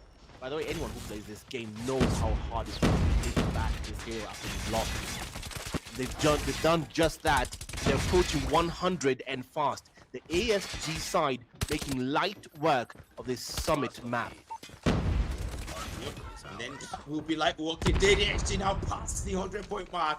Not exactly a very good start for Emperor though. And the hill time will reset. Bryson picking up a 2-piece there. Down the floor. He will not get anyone though. Now the US is tired. Trick finds one. Ziggy with the claw. Now he will find two. Of course, his Trick finds a double. That's a triple. That's a quad. Of course, there's Trick. He gets it in. 5-5-3, but all members are down and the complete response comes in. And now we see Shuma, MSG, the sniper, the shotgun runner finds one. And that will be getting taken down. Shotgun, get some rest. Splash moves at him. And now Technician Rising, able to pick up one. An operator still wasted at that Emperors. They're struggling in ASG. They're really thriving on Summit. They are thriving so far, ASG, maintaining proper control. Utter dominance, maintaining the status quo. Actually, that's the wrong call. They're not. They're actually overthrowing a government if ever I saw one. Emperor, again, touted as undefeated thus far. The display so far, dismal. A dismal start, if that's the standard they've been held to so far. A high standard for the Emperor side, so this should be a shaky start for them on this hardpoint matchup. So far, the Ghanaian side maintaining control in this true battle of the West. Then Ghana versus Nigeria face off. Again, if you're just joining us, ASG representing the Ghanaian side, flying the Nigerian flag. These are your emperors. Those gladiators so far having failed to maintain control of P4. We rotate back to the hill that started it all. P1 in the server room. And it's still all yellow in there as cleaning house. The ASG side dominate a complete utter clean sweep of the Emperor side, unable, this for the second go around, they're unable to set foot on P1. What is happening here? Taken apart at the seams. That's the question here. Now the bread will come in. He'll be struggling there, indecisive on the targets, but might not be. Yeah, that will be wasted, man. That will be wasted. But that's more being found for the side of ASG. They're almost past that 200-point mark. Almost getting closer to that 200-point mark. I have to correct myself that that's strict on shotgun fights a two-piece, but we'll get shut down. Slip off. That's Sydney telling him that. And Emperor there, they're still behind, still below the 100-point mark. Not a good place, not a good start for the Nigerians. And as AIT will get it closer to that 200-point mark, Drink making sure they do try hard to got in to allow. That was the double. A quick two-piece picked up by Rising, and Smash will get the triple again. And you can tell AFG and Emperors, they're showing why that the Emperors, why they're undefeated, but with that small gap, that will be their pain for the hard points. This is P2. Welcome to the catwalk. The catwalk now the site. Trophies fall very exposed as the Vortex gun will do well to keep the Wolves at bay. The blue side suffering heavy losses. The Nigerians being cleaned out as Ziggy, Inopro fall in quick succession. Rising and Tryhard proving to that exact name. Their naming system working to their favor. Tryhard proving exactly why he called himself that. Venom spraying and praying as Trig drops the Predator missile. Complete bile on his part. It feels personal at this point, but it hits nothing. Tryhard collecting on that SMG. The USS-9 overclocked as Kira on the outskirts to try and frustrate. Meanwhile, Trig doesn't matter. He may have lost. Oof. He took it back. The AFRs finally break through into P3. Spoke too soon. The ASG side have been flipped. Those spawns have been flipped as now Geo spraying on the death machine. But finally that onslaught has been stopped in its tracks. Hero repairs the damage and rectifies the mistake he made earlier on. Now going to try and keep maintaining control for the final 20 seconds on this hill. They're already at 200 ASG. Remember, they have been making this look so easy. Right from the get-go, they made this look so easy. A full 60 on that first P1 hold. And now this second go around on the P3 hill, they have control and they might use P4, the final hill, in a poetic form of justice to close out this hardpoint game if they can get there first, which they do just that. Hero takes 2 for the price of 1. Hero will be on the outskirts, holding steady as Venom on the Tempest takes Splash, and Ziggy, alert on the machine pistol, tries to get the contest in on P4, but the HSO registers no marker for Trio. Hero will take 2 for the price of 1 as now closing in on the closer. The Vortex gun will rain utter hell on P4 as it might be GG's, but for the moment, stopped, disbelief suspended for the Emperors who try and hold the line to mitigate disaster, but the HSO will slap them back into reality for the final 15 seconds. It will be the closer, but still trying to delay the inevitable. The guts, the glory, it's hard point for ASG. Yep, it's that point for them, man. And honestly, that was crazy. I mean, ASG, they started out well. Emperors did not. I have to come out and say that they had the behind the plate catch up the whole game, and you can tell that ASG just had that lead, maintained that lead, and you can see the highlights now brought to us by Ace Gamers there. You can see now double picked up there, but that is Venom doing the most. But you can tell Try had also picking up a three-piece, and the god nades coming in. Those were insane plays. ASG having the lead 52-53, and Emperors not having any. That was a massive drawback, and that told on them in the later gameplays for the hard points. Bit of a highlight of the conversation in chat there. Kijo codm asks, "What did I miss?" You didn't miss anything, man. What you just caught right now was the second game of the series. We started off with a battle of East Africa versus South Africa. The South Africans took that and convincingly 3-1. Right now, the Emperors versus ASG, the true battle of the West. Ghana versus Nigeria. The ASG took hardpoint and convincingly so. They started off P1 taking a full 60. Getting a full 60s hold on P1 is a very bad way to start a hardpoint game. Just losing out a full 60 hold on the first hill. Not a good way. A shaky start. And now they'll be depending on search and destroy to bring themselves back into the fight. It was a shaky start on hardpoint, but hey, if you're in the lobby, what you expect, there's this tail by the numbers. Venom, MVP for a reason. 47 kills closing in, three kills away from a 50 bomb, but it won't matter to him. He got the job done with the support of the rest of the team, rising with a nice 32 piece, 30 piece there for himself. Try hard with 28, 30 for Kira in fourth place, and Trig. Every player divvied up their roles quite well to accumulate to that score line that you just saw there. 250 to 112 is how that hardpoint matchup ends. Redemption is the story for the Emperors. They will seek that on search and destroy. The map. I'd like a reminder of what map we're going for that. Oh, there it is. It's coastal. Yeah, it's coastal, man. It's coastal. And you can tell that both teams definitely want more in store for themselves, especially if you're Emperor, you want to take that S&D. Not a great start for you for the hard points, not a good start for you for the 5-point fixture. So you want that S&D to be in your favor. You don't want history to repeat itself like he did with the match of Nemesis. And you want to make sure that, okay, look, we take the map and take the next map and hopefully take the next 3 maps in return. And ASG, well, hopefully, I'm pretty sure ASG also won't let them take that city down. Not with the way they played in the hard points. It was out of menace. We got a one. He really well made it work and made sure they stayed ahead the whole time during the hard points. But now it's S&D. It's a different game mode. And if there's anything I know about Nigerian T2 teams, is that they always have a lead and an edge when it comes to the S&D. But this is ASG. It's a Ghanaian T2 teams. And you know very well that with the way they play the hard points, they definitely know how to handle things when it comes to the S&D. But that is going to speak for itself. And we're going to have S&D on coastal. You can just, just look at the map, look at the view, Abu Dhabi. I really like this courtyard view, man. Yeah, the courtyard view, very, very exposed. You don't get time to appreciate the courtyard. The courtyard though on coastal, especially in search and destroy, because by the time you're really there soaking in those views, a proper haircut, tundra to the face, which is exactly what we're about to see. As ASG starts us off as this is essentially terrorist versus counter-terrorist.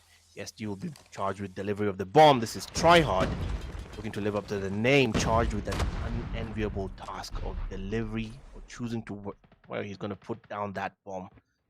They choose to head straight for, oh my god, they walk straight into an ambush. As the ASG dominoes fall, the trades will be quick and fast. Somehow, after the dust has cleared, 3v2 is what's left, and now Venom left to charge up with the bomb. Oh my god! A snap from Ziggy to take Rising, leaving Venom in a precarious position. He does trade in with Alert. A chance for a clutch. It might mean everything. Ziggy retreats. The bomb has been planted. He still hung up on that snap. Yeah, that was absolutely. That was absolutely insane, man. That was absolutely insane. And now the might be two. They might.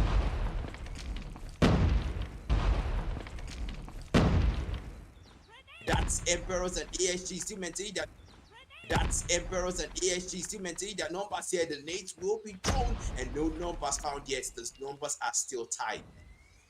The number is still tied as we get straight into round 2. Of course, ASG started off in a stellar fashion. They walked into an ambush while they tried to deliver the bomb to this very site. But this time they've gone a different direction. And the route is clear. It's quite open. Tryhard has a chance, but it's Tryhard who falls.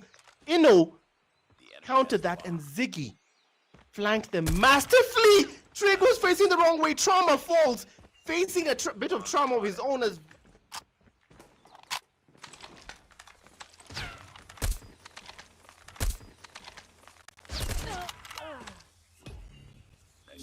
words that he could not live up to. The Emperor's on the board again. A second round. Is this a situation of you start off well in the hard point? I start off well in the SMD, but like I said, if we know anything about T2 Nigerian teams, is that they have very good SMD reputation. And don't forget, this is Emperors, the team that is undefeated and haven't lost a single game. But hard points will be a game they have lost, and that's a lot falling to Rising. Smash will fight another. What was that? Oh, what was that? Wow, that was insane. They ran straight into that ambush. That was insane. The bomb is down. The info is out.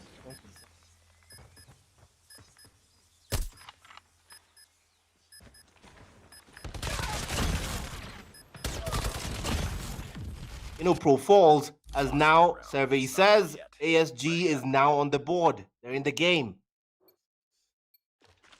Yep. They're locked in. They don't want to give any lead here. They don't want to give any free rounds here to Emperors and Emperors as well. I'm pretty sure they know by now. They don't want to walk into those. Okay, sees the man. But then he will hesitate here. Ziggy now switches over to machine pistol. The smoke bombs and the nades will go in. Not able to find anyone though. They will avoid that. That's a 5v4. But still maintaining their numbers here. The bomb has still not been planted. It's 1v2. The gunfight gonna come in there. Shooting the plants. Gio will bite the dog. Get its next round as well as Eno Pro. And that's 2 members down. The bomb is being planted, and you can tell AHG are wasting no time. Yeah, Trig plants the bomb. The bomb is now going down, and Emperors will lose. Oh no!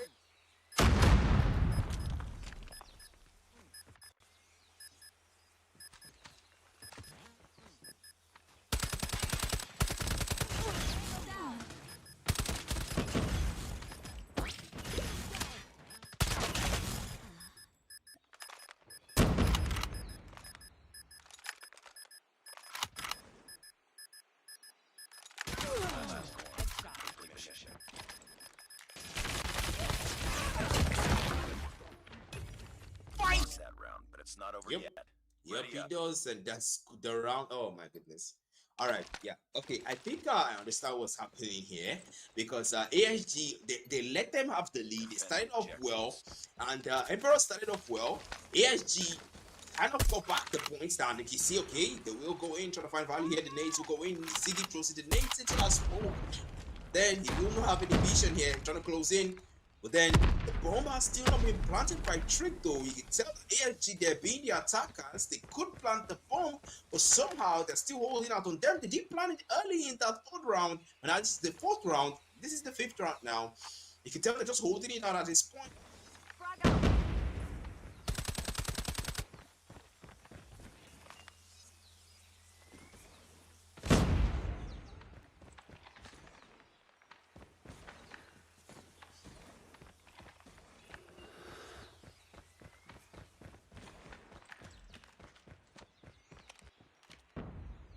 Numbers evened out.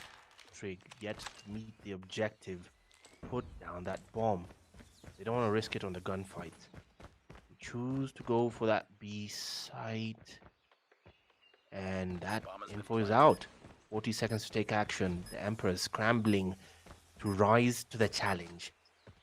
Steady hands. Alert leads the charge. Splash, of course, making first impact. That fails. Trauma, successful. Tundra issuing trauma of his own. Alert.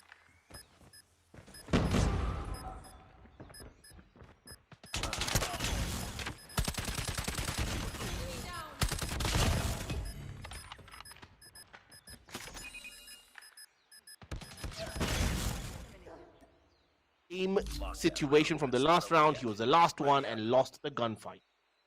ASG take back the lead. They take back that lead, they did, and that will be Emperors now behind. Not a great move there, not a great good round to lose, but then we can still see okay, we'll find a double Ziggy with the Tundra, and that's another picked up 2 members down, disappearing out of nowhere, and that's Ziggy with the man you are. Will find 2, and Emperors now having the numbers advantage now. 5v3, Pro trying to pull this off on the Tundra, but the man does not see anyone. That is like the 5th or 6th time he's, using the scope and not finding anyone there. I mean, I get the point of being alert and all, but then you want to pull off the Ziggy move, but relax. Ziggy is on your team, he's not against you. So if he does that, it's for the favor of your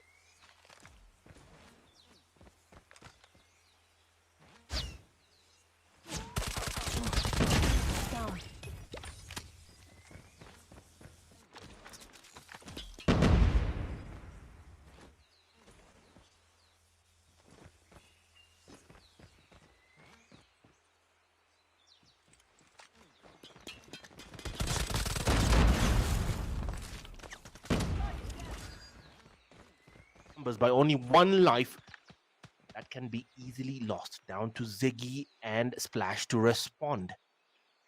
The bomb now is down. The bomb has been planted.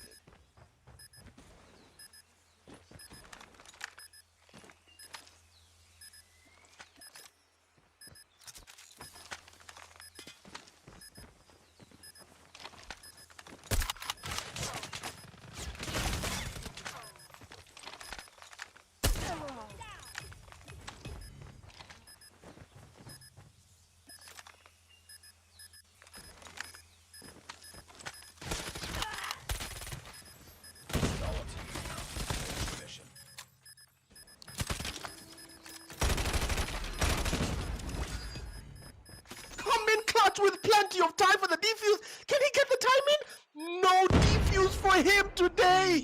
Yeah, no, my goodness, that was the objective coming in clutch for ASG, and no time to get that defuse. That was not a very good one. Emperors almost had that round, but ASG said, all right, look, if our gunfights are gonna speak for us, then our objective is gonna speak for us, and that is the advantage when you plant the bomb early, guys.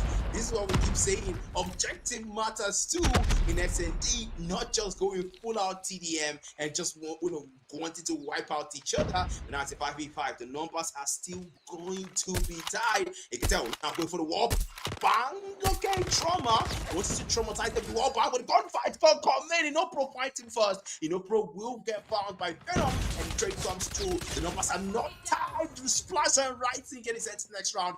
3 versus 3, and I correct myself. The numbers will be tied, but then the bomb is still with alert. He still hasn't planted it. It seems like Emperor hasn't learned from the last round. But now more for fighting full on TDM. They will fight. Last man standing. Finish. Yes, Trick is found, and that is the round taken by Emperors full on TDM. The Emperors finally trying to find their form, bring themselves back into the fight, rather. Stay within staggering distance on that scoreline. 3-4 is where we stand. Target is 7 rounds, of course. Welcome to Search and Destroy. This is why we love it. Very dramatic. A communication heavy dependent mode as Rising does take Splash for first blood. Drawn beautifully for the ASG side to try and extend that lead. Give themselves a bit of a cushion, some breathing room. Alert. Now alert to the situation. Or fact that they could level things. It's Innopro who does claim Venom. The Tundras are working overtime, but this time it will be the USS 9 to find its way and register. Now the ASG side with the advantage in numbers. Whether or not they'll capitalize, that's down to them. But the roles have traded. This time they don't have the pressure to plant that bomb, but still on defense. Ziggy does keep claiming lives And now down to a 2v2. They have acquired.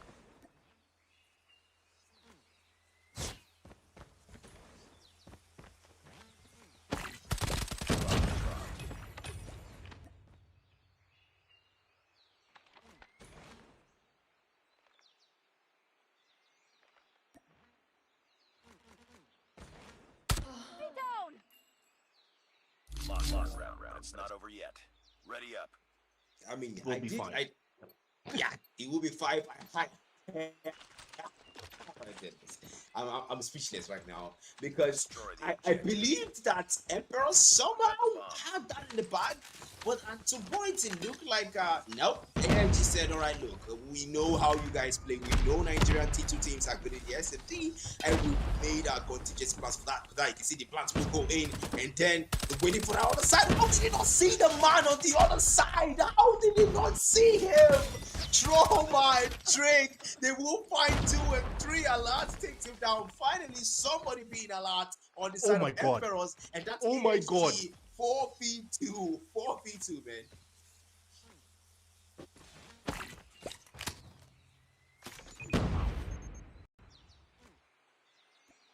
Right, alert, putting down the bomb.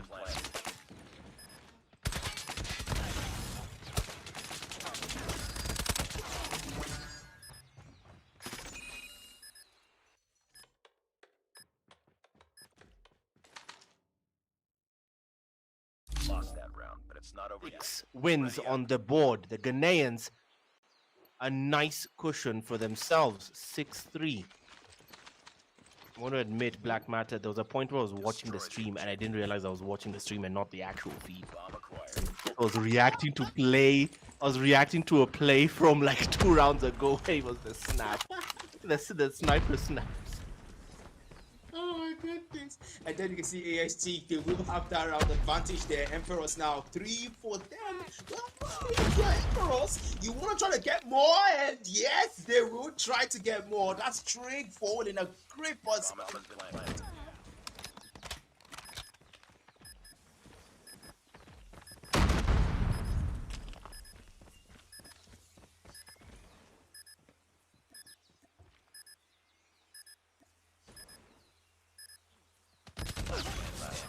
Finishing the mission. This time, the Emperors actually capitalize and take the win. Again, maintaining staggering distance. Meanwhile, ASG have a chance. Close out the series. They took hard point in Destroy the a objective. strong We got the fashion, bomb. a statement. They have a chance to extend their lead in the series and get that much closer to just take the whole series, the whole shebang going their way. And Ziggy will start off for the Emperor's side. Claims Venom. Ziggy, my god, what an impact player, but dropped by Trauma. Rising adds to the tally with InnoPro as the trades come in swiftly. Geo takes Rising. Geo taken by Trig. Down to a 1v2. Splash left with the Nightmare Words. He'll claim Trauma. Tryhard left with his own Nightmare Words. Here's the last one. Completed for him side. The ASG side. The Ghanaians left with Tryhard. Splash, the Gladiator left to tow it for the Nigerians. 1v1. Bomb acquired. To hell with the bomb. The bomb has been planted.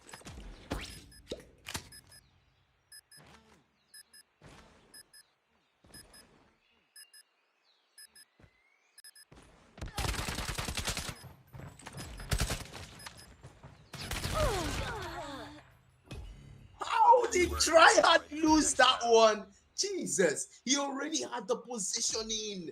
All he needed was that outplay. He saw him first, had the positioning, and somehow still lost that gunfight. And that is gonna be another round taken by Emperors, and AHC will prolong their win one more round.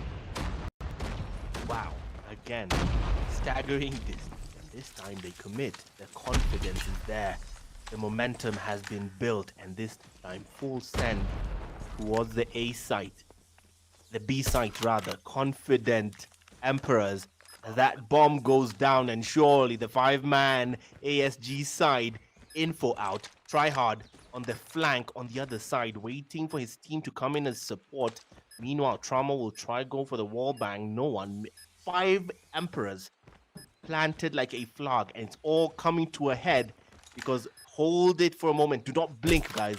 What's about to happen here? Wall bang from Trauma. Nothing hits home as of yet. It's going to be complete pandemonium. Here we go. Trades come in instant 4v4. Fast.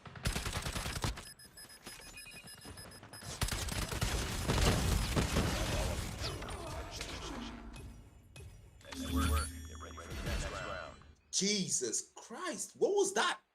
What like that was a triple and Emperors. I mean, yes, I said it, I called it out. I said Nigerian T2 teams are great when it comes to S&D, but I mean, I didn't mean this great. I didn't mean this great. But then this was one. That's one not picked up. Ziggy will survive that shot, and ASG maintaining their numbers absolutely have to, as well as Emperors. This is the final round. If they take it, they are going to take 2-0 victory here. But then Emperors, they want to equalize this. They want to make this work. You can tell now both teams agitated. The scores are now wow, oh my goodness, 2-for-1 trade comes through. Emperor still has the numbers advantage. Oh my, go on saying that AFT will lose. Okay, the round is done. Yeah, the round is done. The round is done. Emperors will take it. Nigerian teams are one of the best when it comes to the S&D, and they showed it tonight against the Ghanaian team. Wow. Okay. The first game, and I'm not talking about Emperors versus ASG, showed us a masterclass on hardpoint, and now we just saw one on SND. How close was that? Yeah, That was pretty super. as Yeah, close as it gets. As close as it gets. It's now Emperors to level the series 1-1. This yeah. best of fives is now 1-1 as we speak. Yep. And you can tell that they're just making sure that they keep things as close as possible. And this just means that we get to see a game four. We're definitely gonna see a game four. I mean, it's already set in stone. It's already set in stone because two maps have been played. And if you want to see a winner, we're gonna have to play another two maps, guys. I mean, yeah, it's a long run, but then we're gonna have to wait for it. Now we're going to control. And I mean, I don't have mixed feelings. Control is a mixture of both the hard point and the S&D. We saw that the S&D, the strength belongs to the Nigerian T2 team, and we saw that the hard point belongs to the Ghanaian T2 team. So the control is a mixture of both, and at this point, I'm gonna call it out and say it's anyone's game because both teams have shown their strength, and both teams have also shown their weaknesses. And raid control is gonna where everything is gonna be settled, and we know who can manage their weakness and leverage their strength more. And yeah, don't forget, guys, this is the AMC Championship Match of the Series brought to you and sponsored by Match Harder with the replays done by his gamers. And I remain your caster, Black Matters. Of course, with Eugene, I would dare be here. Before you guys go anywhere, we have to talk about some things here. We have to drop predictions here after asking this. I mean, what do you think, man? You saw what happened in Coastal. You saw what happened in Summit. You saw what's gonna happen. These players are not joking, especially Emperors. They are undefeated for a reason. So, what do you think? Who do you think is gonna take it? Control. If we're going for brutal honesty, just straight out facts, we saw complete dominance on a mode that was very respawn friendly. And here we don't have unlimited respawns, but we do have respawns all the same. 30 lives shared amongst the team in a mode like Hardpoint, where the Ghanaians completely overwhelmed the Nigerian side. Yeah, Yep. I'm gonna say ASG. I'm gonna say convincingly ASG because SND was too close to call. It was down to Yeah. the wire. They brought it back. Yes, they did bring it back. They stayed in the series fine. They found their form. But was it convincing? As convincing as the hardpoint game? Not really. If the Yeah. mode is Slayer dependent, if you have the guys to frustrate on the turn and burn and the respawns on and the flipping of spawns at any given point to the advantage, so far it's been ASG with the Slayer numbers there. And Yep. I'm gonna go raid control ASG can win. I don't know the exact score, but it might be ASG. That's my prediction.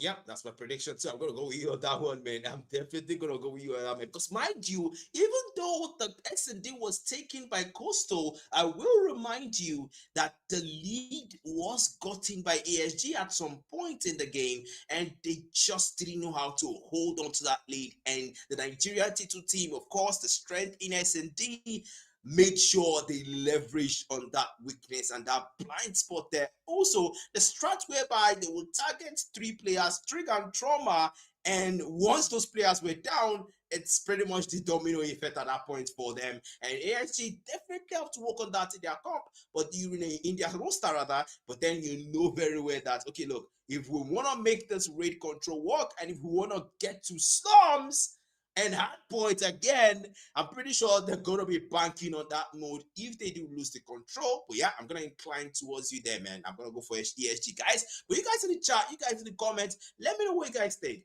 Do you think ASG is going to take the control, or do you think the Nigerian T2 teams will come through again and give us another win? I mean, don't forget, these are the undefeated teams. ASG has never lost a single match in the group stage. They never lost another match they've never lost 2 matches in the group stages. Emperors either haven't lost any match so far. So this is another case of 2 undefeated teams, one from Ghana, one from Nigeria. 2 T2 teams at that, and now we can see the area view of the map. Of course, this is raid. Oh my goodness! I mean, just look at it. All right, starting right out the gate, the B site by blocks, A site and the pool site. Responsibility to cap the point falls to ASG. The Ghanaians start off hammering right away. Enthusiastic if ever I saw it. They go straight and almost quarter-way lock the B site. Tryhard plants himself in a corner strategically to try and clean out any Emperors who might peek. At the wrong time, he does get Inopro, who tried just that. By the window, tries to shred and frag the man in window. Tryhard doesn't get Splash, who's actually planted there. Venom does, though. Claims a nice 3-piece for himself. Trauma will be planted in there to try and complete the cap on the B site and give themselves an extra lifeline and fast to the objective. They have 2 minutes, a pretty cushion to try and now keep your focus on the A site. 21 lives. Look, keep your eye on the clock and that life, because it will boil down to the gunfight. This is now arguably the money hill. This is it, the money point. The one that will claim their lives the most as Trio wins the gunfight as they start that approach to the A side. Yeah, and then the life counts are, they're keeping it close. I have to give it to Emperors here, but then you can tell that B flag now. Objective already lost. Timer is counting down. No ticks here for the side of ASG, and really at this point, you have to make sure that timer is not. Oh my goodness! Fight the man trick. The man did not even enter the building, guys. And then you will get that one. And ASG, they have the light counts are equal now. You can tell they're keeping it close. At this point, full on TDM. Hey, leave the capture alone. We're just gonna go on full on TDM. Who loses their life the most and the fastest to secure it? But then one tick locked in for the A flag now. 18 going to be locked in for ASG. One more tick left, and that's almost taken for no. They won't find it there. Trying to keep them away, but can they keep them away from the A flag? The objective almost stopped. We can tell Emperors defending that A flag like everything depends on it, but the A flag is almost done. And ASG, it looks like this round is in the bag for them. And yes, it is. ASG take the first round of control. ASG take the first round of control. No surprises there so far. If you're a betting man, well, your bet slip is still in the bar. It's still in it. It's still in it. We start again. We go again. 30-30. Second chances. Emperors have a chance to do just that. It's their 10. 10 and ban. Ziggy starts off swinging, taking Rising and Trauma in one foul swoop. As the rest of the team build off that momentum to go straight for the B site. This is the conventional strategy. Go for the B site, arguably, in theory, the easier hill. Then you start off brick by brick, claiming the kills. 26 lives to 24. So far, for the first time, ASG finding themselves on the back foot in the life count. Meanwhile, look at the hill. Make your focus on the hill. That objective is for the Emperors. They need to take the site. So far, they've quarter-way locked the B side. Ziggy leads the charge towards B. The Annihilator from Trauma coming in to start claiming lives. Math coming through. I saw someone with a Vortex. It's Tryhard. So far, very hesitant to fire. Just trying to keep everyone at bay. Know your place. He takes Ziggy. Takes Inopro. Vortex gun does what Vortex gun is supposed to do. Take that thing. And there goes the death machine from Rising as everyone's operator skill being called to the bat. 17 lives to 14. Suddenly, it has turned the tables. 20. Look at, keep your eye on the clock. Somebody get on the hill. Any hill. Stop that clock. The Emperors have to do something to stop the clock. Counting against them now, and you can tell that the life count is not so close. ASG will do a good job defending that capture from Emperors, and it looks like this might be it. The timer there, not so much. They will try to defend. Oh my goodness, one number has been picked. 8-11 is your life count, but ASG cannot keep it close. They want to prevent that capture by all means, but there's no time. There's no time. The B flag is almost fully captured. Emperors are riding on T9, and yes, they get more time. That is what they needed, but that life count is not what they need right now. 8-5, no more response. 7-6-4. You can tell that ASG, if they can't stop the capture, they can't reduce the life count. Now we're playing S&D for real. This is actually search and destroy. 4 lives to 5. No response left. No second chances. The Emperors have a 1 life deficit. You know, Pro on the Annihilator can level things. He does just that. 4v4. And he can do some more damage if he can capitalize the use of that Annihilator. Clearly, it's not going to fall down to the A side, but they still need to stop that clock. Meanwhile, ASG can play for time and frustrate. But 15 seconds is seeming like 2 years at this point. As now they plant themselves everywhere around the swimming pool site of the A site. It falls down to 1 Emperor life. It will be Geo. And the time has run out for the Emperors as ASG take a second round. Yep, and that's 2 back-to-back rounds taken for the control, and you can tell that they want to settle things out. They're tired of the drag, they're tired of the tie, and they want to just break it. And you can tell ASG now going in. Of course, the capture now belonging there. They will try to get on some, but that timer count down here, they have to get on one. You don't want what happened in that first round to happen again, so you want to make sure you get one tick locked in. At least that's ASG going in, but that's Sig picking up 2. The life count will deplete rapidly. Great defense from Emperors as they will prevent that capture from happening. The timer now counting down. One machine on the lands, they're able to find anyone. They will be shooting blank. I tell you, Venom picks up Pro. The life count still depleting. Emperor not keeping it close. Now Geo on that machine is trying to find more. Just one shot, but not able to find anyone shooting blanks. But of course, that is one assist there, granting him 1 kill. So try hard. That's part falling as well. It's a full-on TDM at this point, but that's 2 tick locked in for ASG. That B flag capture is almost out for 25-23 is your life count, and they will not be able to defend against this. The B flag is lost. Either way, now it falls again to the ASG side, who in literal masterclass ASG fashion, fastest take on the B side I've seen. I mean, the way they take that B side should be studied. It's the conventional strategy. I usually call going at the A side first as the madman strategy. Sometimes it works, sometimes it will come to bite you in the ass. Meanwhile, Inopro, it will all come to a head as he meets Tryhard and Trauma in there. They lose the gunfight. Venom claims a 2-piece of his own elsewhere. Different gunfight, a different story, a different monster. Keep your eyes focused on the life counts. 19-16. That falls on paper in favor of Emperors. Whether or not, as Tryhard claims a nice Kobe nade to take 2 for the price of 1 with a grenade. Wow. It will be 15-15. Equal, even Stevens. 13-15 now as the Emperors for the first time again in this what could be the potential closer. Trauma capitalizing fully on that Annihilator to keep the Wolves at bay, and fully access denied as the Death Machine will keep Geo out. It's now suddenly, dire situation for the Emperor side.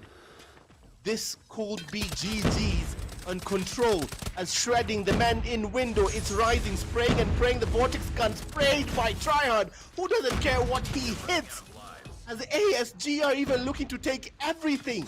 They want it all. Geo tries to spray in window. He takes his kill, but will it be enough as it's now down to 3 men?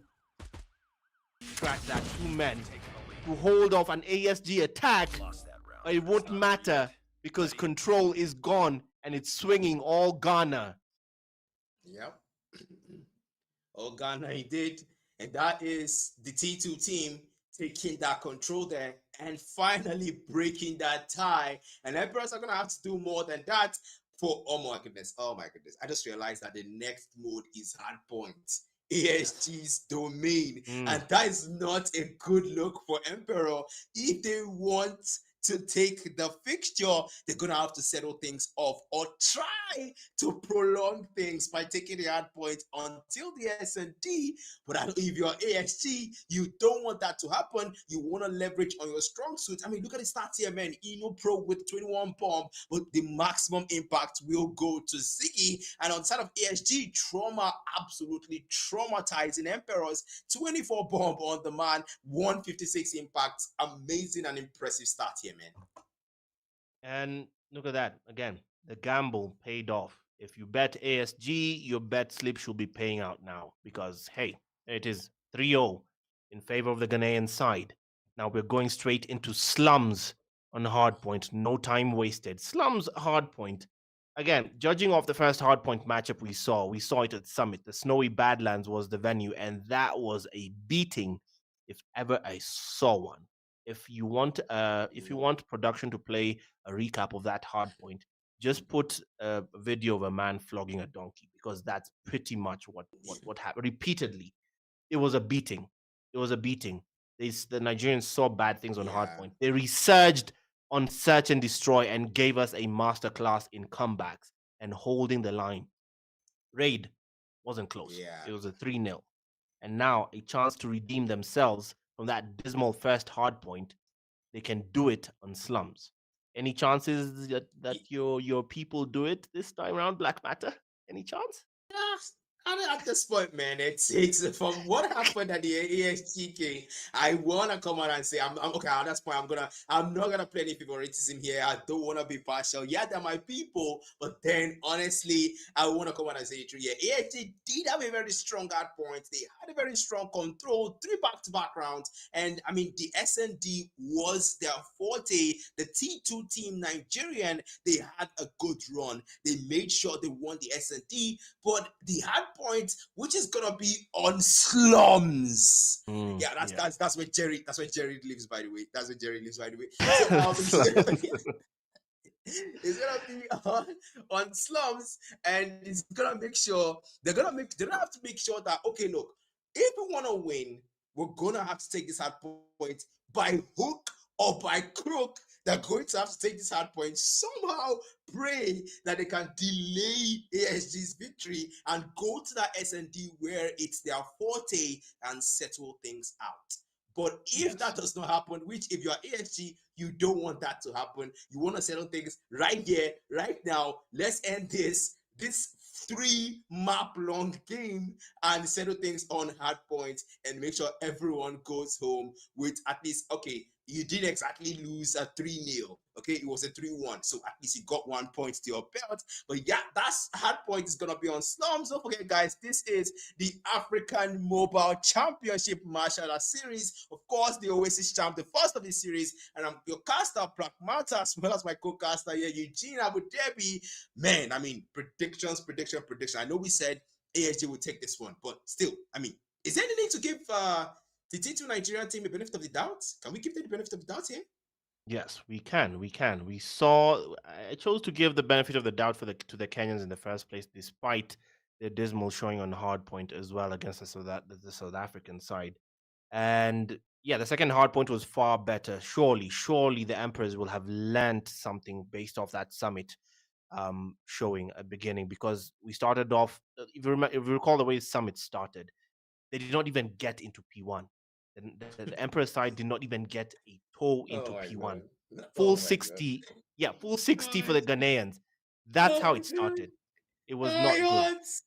It It was, hurts. yeah, Remembering it hurts. Oh. yes. It was a bad start. It was a very Yeah. bad start. But hey, Slums is a different venue. Still P1 very exposed. P2, the money Yeah. hill, the very money Yeah. hill. And then P3, Yeah. well, anyone's game. P4 and closed house, not room for streaks. You can use that to try and get some decent scrap time. But still, if you can get your foothold on P2, whoever takes P2, honestly, the majority of P2 is winning this game. That's my gamble. Yeah, yeah, that's pretty. That P2 is where most of the competition and most of the game's possession is gonna bank on, and you can tell ASG they're not gonna let it slip. There's no way in hell. Not when they're this close to settling the score. You can tell they're not gonna let that P2 slide easily. They're not gonna let the Nigerian team anywhere close there. Emperors, well, I mean, Emperor is a good name, but when it comes to the hard points, I don't know if you're the Emperor here. You might not be the Emperor here. But then ASG, they had a good hard point. They had a good SN. They had a good SND, but somehow slipped, and they gave that to Coastal. I will remind you again, in raid control, it looked like at some point ASG was going to lose that second round or first. I'm not really sure, but the objective came in clutch for them, and they took that round. So it was a 3 back-to-back round for them, and good raid gameplay, good hard points gameplay. But now we're gonna go on to the hard points again. Deja vu onto Slums, and yes, this is where Jerry stays, guys. So yeah, one of the team just come around here. You're gonna see him. That pass that car, yeah, you're gonna just pass right now. But then AIG, they will start out here. Rising, and that will be the smoke bomb. Shooting through the smoke bomb, then Rising finds a double through the smoke. And you can tell, does this man have gas mask or what? Strong start there from Rising for the side of the ASG. The Ghanaians start off strong. But I use that word loosely because the score is telling a different tale. This time round, hey, it's definitely not the same for the Emperor side because they have registered at least 3 points on P1. Good for them. Because the first map of Summit, they did not hold anything on P1. Well, 3 points, they got a foothold in, but they lost. 20 seconds left on P1. So far, the story is raining all ASG. The Ghanaians completely dominating, but I spoke too soon. Commentators curse. Final 15 seconds. We try a trade-off. Anyone's game. Bit of a contest. Swings the way of the Emperors. They let go and choose to go for the rotations. I think everyone knows what's happening next. Rotations. Again, if you ever watched Dora the Explorer, the word of the day today, guys, it's rotations. Say it with me now, because who gets there first as the hill activates? It will be ASG, locking out the Emperor side. Now they have to play backup. The back alley is where they'll try and break through from. Ziggy's on the other side as well. The front entrance at Laundry trying to break through. The contest comes through. It's still ring the majority of the blues for the ASG side. They take control, they maintain it.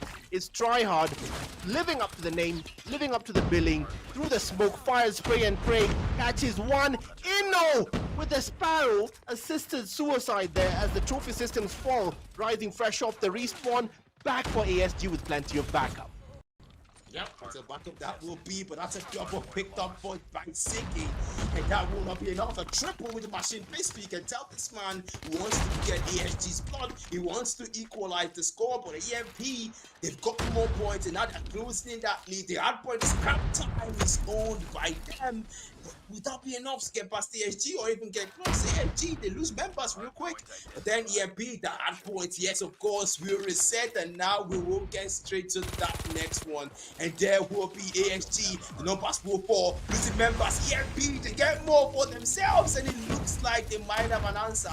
It looks like this might be it. Now the boat has gone, trying to pull in, but then the very great position to avoid the boat has gone, gravity pull. But then Trig and Tryhard going down, K4Z going down as well. EMP closing in.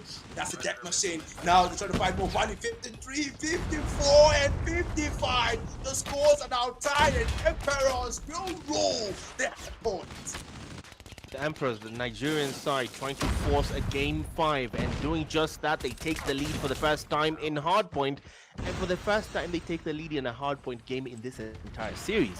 So never once did they take the lead on Summit. It's a different story on Slums.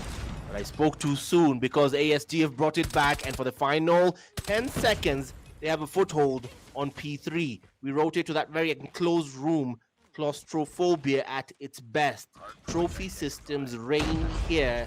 Gravity Vortex, if you have one, will do well to bring it out at this point to clean house. But it's all yellow as the Emperors get there first. Alert! I might have said Gravity Vortex, but hey, War Machine will do as well. FBI kicking the door in, claims Trig. Venom falls to InnoPro as the Emperors take the lead. No. That's prematurely now. This 79 to 81 as the Nigerians raining streaks and operator skills left, right, and center. No contest as the ASG side have been forced to respawn miles away. Frustrated as Splash keeps the Wolves at bay. Spawns in their favor. The turn and burn from the Emperors showing a different side. Tried and tested, they walk through the fire and are coming out unscathed. As this time, they're showing a different side from what we saw in the first hardpoint game, and then some. We rotate back to P1, finding the Nigerians first to hit 100. Yep. And then that's EMP there ruling the hard points. You can tell ASG here they have an answer. They will get more, get that to double picked up by Splash. It's trying to make sure Emperor stay on top, but ASG, they know that they can't let that happen. They have to finish things off here unless we're gonna get to this game 5. One of us will be picked up by Rising. A lot the trade will come through for him, and that's right. That trick picking up for ASG close. That 100 point back. The draw finds one. War Machine on K for set. Copy case. The War Machine finds a double for the man. Now the Fred will come in. It's like indecisive. Should I go top? Should I go bottom? But that will be one just picked by Rising, and Splash finds him. The trade comes through. InnoPro fights him another one, but AMP still staying on top here. Siki now fights one. Wall assist comes through as well, but that's the roundabout. Can you get that first? The gunfight? Yes, he does. Ziggy wins the gunfight, and the outplay comes through. Scrap time. EMP gets it in, and now the hard points will reset. Who gets there first? That's gonna be the big question, and it looks like it's gonna be EMP. They're gonna own that one there, and the numbers are around it. They're just waiting, of course. Yes, they do close now to ENG, but they're passing on the front, slowly maintaining it and keeping on top. EMP are really coming through. They really want a game back.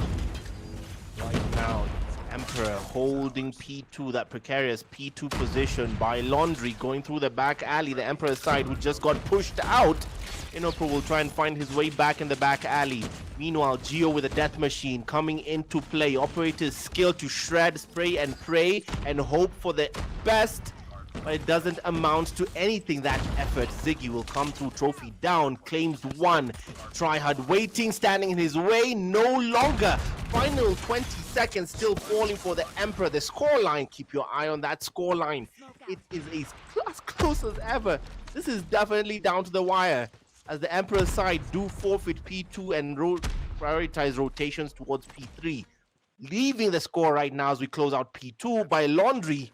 140 to 140, even Stevens, as we start off P3. We're right back where we started. Yeah, right back where we started indeed. Now the scores are tied there, but no EMP. They're quick to take the lead. Now Sparrow on the man, InnoPro finds two. But then it's a triple. I don't know, is that guy AFK? Hopefully not. InnoPro finds 4. With the Sparrow finds 5. InnoPro! The man absolutely going pro in the hard point. Now the lead, a great start. Great lead. For the man, a lot finding a triple with the War Machine. The operator kills, a lot finding a Fury kill, a lot finding a Frenzy kill. Jesus! Emperor was absolutely ruining the hard point, and ANG has no answer in this game. Right now, they have no answer as of yet. ASG, suddenly the Ghanaian side have been stunned. Stunned. Unexpected showing. Signs of life. Ladies and gents, they still have a pulse. ASG should have checked for a pulse because there are signs of life in the Nigerian side. They are showing up to the fight and then some. Tryhard will try and push his men into P4, dragging them by the seams, dragging them by the shirt collars. Trig will come in as backup. He checks every exit and pre-fires to keep everyone at bay. Not a sight of a yellow player, not a sight of the Emperors, but the contest is in as Alert and Splash access denied. The contest still in. Vortex's reign. Smoke comes through. You can't tell who's killing who. 30 seconds left and still raining blue as ASG trying to find their way back into the fight, staying within staggering distance. Venom with the backup. Trig planted in there like a tree. He says no. 14 seconds left and we're back where we started yet again.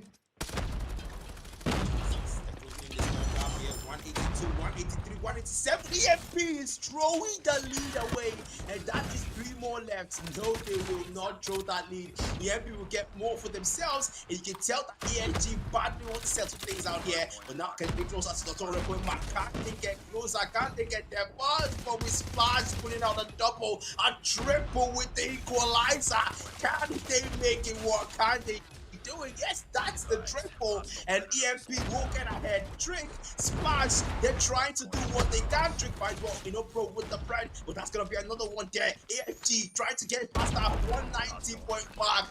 Both teams going to the neck, absolutely with each other. But then more numbers to be found. Trick finding another now. AFG trying to close in that lead. One machine from Gas find one, but EMP trying to hold that lead down. But AFG are now on their tail and take the lead there. AFG getting closer to a point back. The hard point still owned by them. Tryhard and Trey granted them that lead. And the EMP are still behind. They want to settle the score. They want to get that win. They don't want a game 5.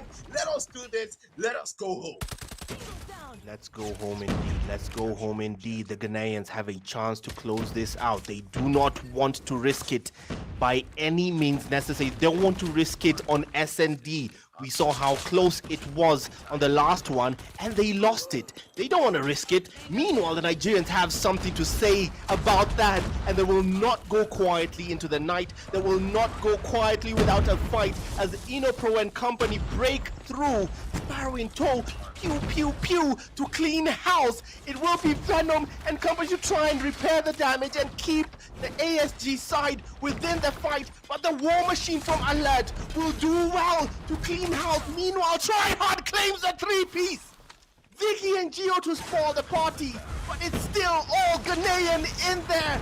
The lead is a minimal one as the contest comes through for the final 15 seconds. Mirror, mirror on the wall, who's the fairest of them all for the final 10 seconds? It will be Ghana to hold the line on P2. 5 seconds left. They need P3, who rotates early. This is definitely the closer. As we activate 7 seconds in, I only see yellow. Rising, waiting in the wings. Drops Inopro. Geo dropped. Trades instant. 50 seconds in contest. It's anyone's game still. Nigeria are still in the fight. Make no mistake, but they need to be clinical. Triggs forces his way through, but Ziggy says no. 40 seconds left, and they're playing catch up. Through 34 to 229, the true battle of the West comes to a head as Nigeria faces Ghana. ASG versus EMP, the final showdown. ASG to close out the series. With 20 seconds left, they have a chance, but a chance fading fast. As now again, the Nigerians take the lead, but only for the moment. They lose track of the hill. 15 seconds left. The contest is in. It's swinging blue versus yellow. A War Machine might be the determiner as K4Z tries his best. But 5 seconds in, somehow we're on P4. It's poetic as the final hill could be the closer. It's Nigeria to take hard point. Almost. Ghana was good. Jesus. Oh, okay. I'm gonna come out and say this, right? Yeah. Okay.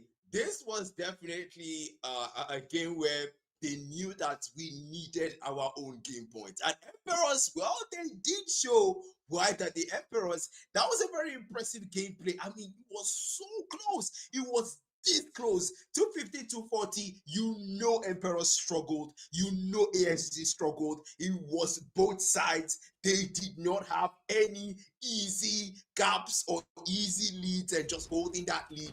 Both teams tooth and neck. You can see the replays brought to us by 8 Gamers. You can tell now the Pred will find one. Smash absolutely a menace with that 4-point kill with the equalizer. And now the Pred will come through. Comes in for him, finds another and rides in as well. Gets another one to Ziggy. You can tell both teams just absolutely devouring each other. But EMP got there first. Got to that target point first. And yes, made it work. Got to see a game 5. My God. You know, you've recapped quite well, Black Matter, but I haven't heard a single thing. I feel, you know, that sound after you've been hit by a flashbang and all you can hear is because that's where I'm at. That's it. That's all I can hear. I do not believe what we just saw. After the worst, what's arguably the worst Nigerian hardpoint matchup I'd ever seen on Summit, to come in and do what they've done here. This is insane. This is insane. Beautiful. It is. It is. 240 to 250. A 50 bomb from Inopro, and he's not the MVP, folks. Alert is the impact player. Kept a foothold on the OBJ all through. Yes, he got 41 kills, but dragged his team through the objective. Meanwhile, for the losing side, imagine having a 40 bomb. 2 players having a 40 bomb and saying you lost the game. Quality of player today has been insane. The quality of play today has been insane. I have to agree with you. I have to agree with you, man. You needed that sigh. You needed that exhale, man. That was an impressive gameplay, man. I mean, you can tell the hard point on Slums and Nigerian making the statement, Ghana must go. But for this tonight, for the hard point, I mean, everyone was inclined towards ASG for that hard points. They thought this was going to be the deciding factor, but clearly, Emperors, they had more in store, and they said, nope, we're going to settle this in an S&D, and we're going to take the mode. Okay, look, I'm going to drop my prediction now.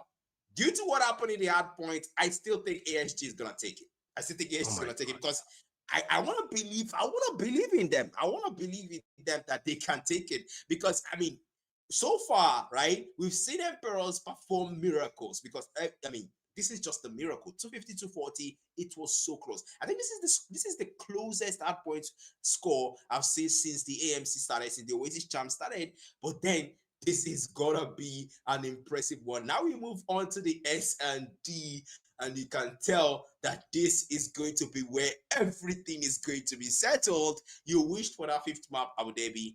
Here it is. Oh my God, we wished, we manifested, we prayed, and Emperor have delivered. We are at the gate, at the precipice of something beautiful, and we start right off with the task, the unenviable task of putting down that bomb falling to the Ghanaian side of ASG. Try hard, delivering the bomb for the team. He leads the charge. Meanwhile, on defense, playing counter-terrorist, Emperors, the Nigerian side, start off, and first blood has been drawn. Inopro falls. It's Rising who claimed the kill. 4v5, pretty quick. Try hard is had somehow. He retreats, Trick gives him some reprieve and claims splash. The trades will be immediate. It's now suddenly a 2v4 as ASG have claimed Emperor lives. Ziggy's left with the nightmare words. You're the last one, complete the mission. Tundra in hand. Will it mean anything? Machine pistol start, but Trig stops that onslaught. It's not over yet. ASG on the board. Yep. Great start.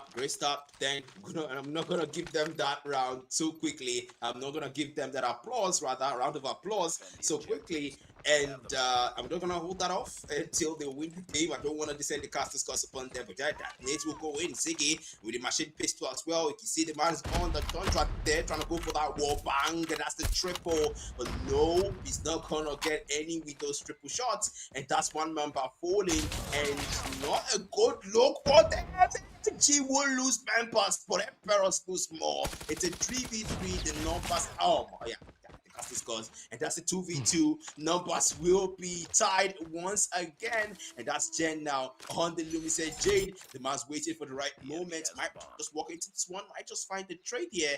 But I mean, so far so good. Numbers are tied, and anyone's game. This is Geo sneaky. The bomb has been planted.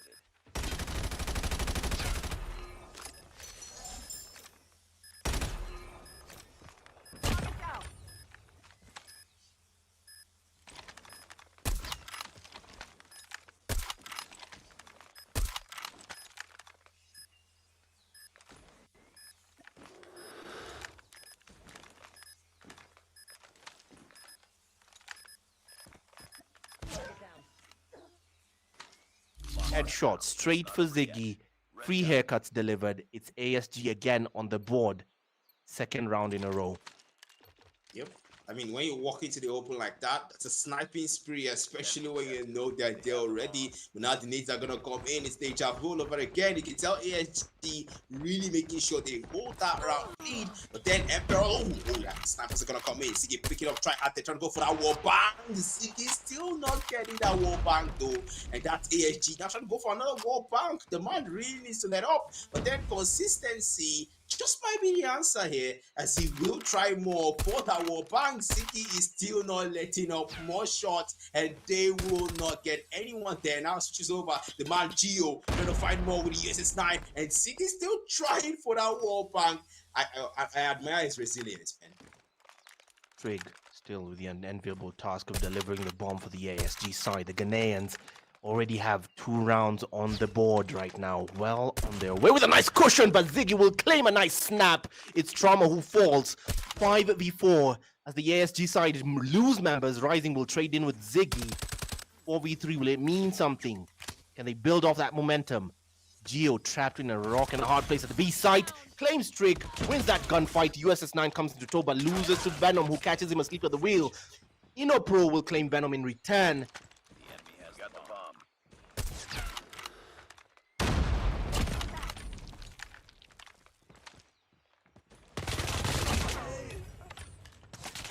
Bomb dropped. Onslaught, no clutch for you. Emperors are on the board. Yep. Well, to be fair, that was a very good round for them. I'm gonna have to come out and say that. But then you can tell that ASG really wanted that round 1v1. But unfortunately, Rising just couldn't do that one. Alert was an alert, and he made sure that round went to Emperor. And really, ASG at this point is just waiting in turn, Ziggy now with the machine piece to the master to close in. He's still on that Dundra though, trying to find more value here. And you can tell the numbers are still tight. Bumper stop implanted. Is full on TDM and disrounded. That's Geo falling and Alert's falling. Emperors losing members fast. It's a 5v3. The bomb will be planted. ASG wasting no time going for that bomb. Yeah, the bomb has been planted. Inopo picks up Trauma. 1 member will fall, but the bomb has been planted now. Counting down 34 seconds on that timer. But ASG is still happy to the board for them. They still have the numbers here too. And that's a 4v3. Emperor. That's Pro picking up dry hard. The numbers will be tied, and that's another number. Of course, Flash will go down to Venom, and it's a 3v1. 1 member left. That's Drake picking 2, and the round will go to ASG.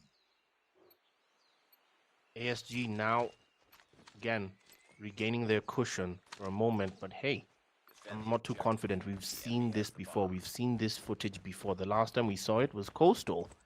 That didn't end the way we thought it was going to end. Trophy systems fall. Yet again, delivery of the bomb falls to ASG. This time, Trig carrying it and gets a kill to start things off. I will lead you men as Trauma falls. Alert will trade in. It's now a 4v4. Tryhard falls as well. Oh my goodness. Walking straight into an amp.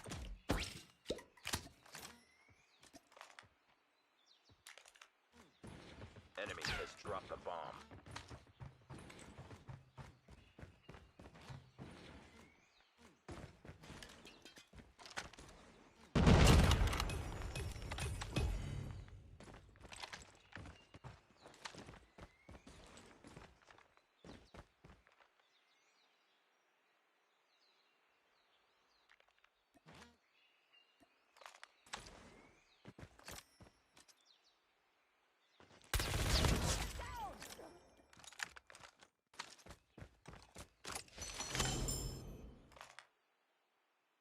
on our hands. We're even Stevens, pro hard scope, but doesn't get a shot off. But he has the info. He knows where they are, exactly where they're coming from. Doesn't capitalize, doesn't respond. But it's going to happen anyway. They're going to meet. The 2v2 eventually will happen as Geo takes Rising, and this time Venom falls. Emperor stay within staggering distance. The Emperors within staggering distance of their Ghanaian counterparts. Yep. Staggering distance indeed. You can tell ASG now with the round on their hands, and that lead up as close as they can be. You can tell Emperors now on their tail, showing that Nigerian T2 teams really are better when it comes to the S&D. But then ASG wanted to prove them wrong, like Emperor proved them wrong in the hard points. It's a revenge mission, but it's also a mission for them. Geo will bite the dust, getting sent to the next round there. ASG now have the advantage. So go and say that, of course. Emperor will lose another, and ASG now finding another. They did not take that last loss personal. Seriously, yeah. The whole round. Yeah. ASG, that was totally a revenge game. For every inch the Emperors gain, ASG take a mile. When you think they're coming back, the Ghanaians slap them back into reality, and now the roles have reversed. Alert, delivering the bomb, an unenviable task for the Nigerian side. Side they're unaware, B site is waiting, planted, clumped up full of ASG players. Venom downstream of the site, Trauma holding a Tundra of his own. Venom claims 2 as Emperors fall. Alert will trade in with Venom, but will it mean anything? 4v3 is where we stand right now, as Alert still trying to find a way near the bomb site. They chose B. They prayed for rain. Now they're dealing with the mud. Ziggy will try and give them some cover fire, some reprieve on that Tundra of his own. Which counter sniper will take the day? It will be tryhard as Rising adds to the tally. And Alert, nightmare hands, nightmare words, and the bomb in hand, and loses the fight. My goodness. I have to come out and say it, man. This was absolutely, that was around the, okay, look. ASG, they are taking the spots now, okay? They are being serious about this, but then this will be round 8, and we will get straight into it there. The nades will go in, of course. That's always what they want to start with. The Geo there, just walking to that one, to go for the wall bang. You can tell Trauma now wanting to do it, I'm sure. On the other side, though, they're trying to do that as well, but then ASG now, they just need 2 more rounds here. They will get it now. You can see the players really just clamping together here. Emperor staying together. Meanwhile, on the other side, ASG, they're scattered right now. Mind you, the bomb has not been planted. They are still holding on to it a lot with the bomb here. And the timer is still going down. They still got some more time there. And then, oh my goodness, yeah, of course, gonna walk into that one, but the trade will come through. A lot still being on alert. They try hard there, and that's ASG. Now the numbers are tied. A lot planted the bomb here, but that's why it's able to Tundra. But the gunfight will not come in though. ASG, they're keeping their numbers, they're preserving their numbers. They want this round for themselves, but the bomb has gone down, and ASG would have to go for that defuse as soon as possible. They have to close in that gap with 3 man defending the bomb. A lot being on a lot here. He will not be easy. Now the smokes will come in to defuse the vision, and they will use that to push in for the kill there. And you can tell ASG leveraging on that pushing. It will take out 2 members. EMP only has 1 left. Ziggy with a sniper, but the trade will come in. Gunfight will come in as well, and they get him. Traumatizes him and sends him to the next round. It's now match point for ASG. Well, ASG so far maintaining dominance, a far cry from what we saw on that last coastal search and destroy. The Ghanaians, with 1 more round, could take the battle of the West. With 1 more round in them, could take it home, could take it all. Guts, the glory, the series resting on 1 minute and 30 seconds, and it starts with Venom. The wrong play there as Alert for the Emperors takes 2 for the price of 1. InnoPro will add to the fire, stoking it as Alert takes 3. The man is on fire. The bomb is down, the info is out. Trig and Rising have to do something. And not just something against a full stacked 5-man Emperor team. Rising starts off with Splash. That's the right way, but he has 20 seconds to take action. The way it's looking, it might not be ASG's time yet. Ready for the next round. As Emperor survive another round, they live to fight another day. And that day just comes in 5 seconds. Yep, and we have seen this pattern before. This was exactly the pattern we saw in the first S&D here. Need I remind you though that they did take that round and that mode, and to be fair, this was the exact pattern. ASG gets the lead first, EMP gets catch up, and you can tell Tryhard will get sent to the next round, Splash gets the kill, and more numbers will fall. ASG losing numbers, and numbers in favor of EMP. EMP, Pro, could to plant that bomb. You need to get it over. You can see the other side on the viewpoint of ASG. They're holding in position here. 4v3, they are out of disadvantage when it comes to numbers, but EMP here, Plus planted the bomb, so forcing that defuse from ESG. They're forcing them to close in. Splash will leverage on that. Venom goes down. ESG losing members faster. The gunfight will come in, and before I can even say it, numbers will fall. And Trauma, the only person left. Can he traumatize them, or will EMP traumatize him in a 1v4 situation here? With that bomb is going down, and no, he cannot. Splash will pick him up, and another round picked up by EMP, and another round delaying ASG's victory. We might be talking about a delay, but is this the start of a full sail reverse? Do EMP have it in them? Do the Nigerians have it within them to do something historic? Do they dare to dream? Oh my god! Trauma starts the onslaught, takes Ziggy. Not starting off well for the Nigerian side. Pro, charged with the responsibility of putting down that bomb, will claim Trauma in return. Trig will instantly trade with Splash. Vital trade there. Tryhard does the same. What you can do, I'll do it to you as well. It's a 2v3. Numbers in favor of ASG, but that's on paper. Quality of play will dictate everything at this point. The bomb goes down. About to send out the flare. And that flare is 40 seconds. Ding, ding, ding. Winner, winner. It's dinner time, Fido. ASG send the numbers remaining. Tryhard, Trig, and Rising towards the B site. Slow and steady. As Geo planted. Waiting for anything. He has the info. They're down there, but Tryhard wins the 1v1. Now Alert. Play for time. It will be with plenty of defuse time. A Ghanaian win. And a Ghanaian streak as they take the series. It's all ASG. Ready up. The Ghanaian Jollof wins the day. Yep. The Ghanaian Jollof wins the day. And mind you, man, I did say that I was going to support ASG for the SND, which, it's just the swap situation here.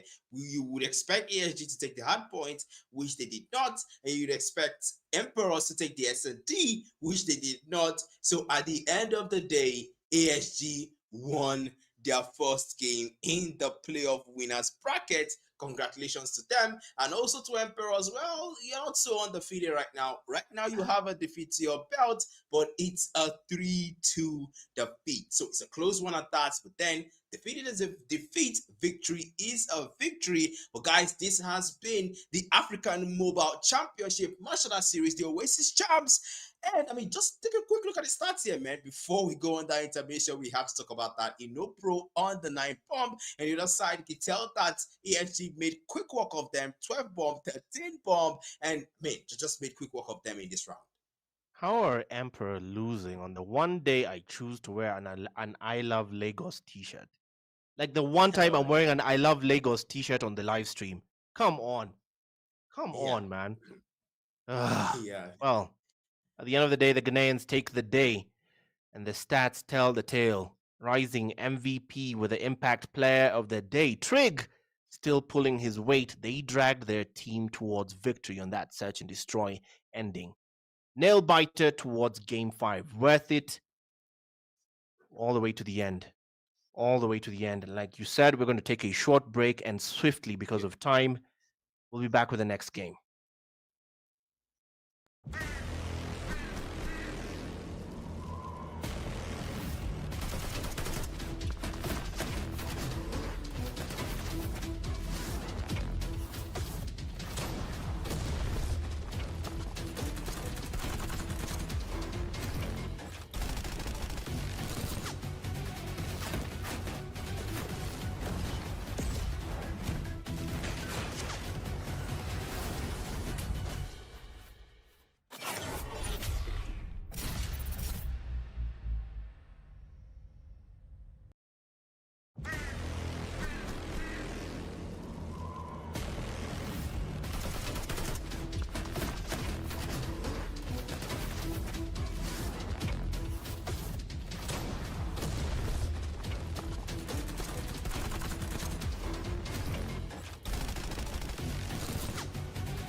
Hello guys, welcome back, and we are back again.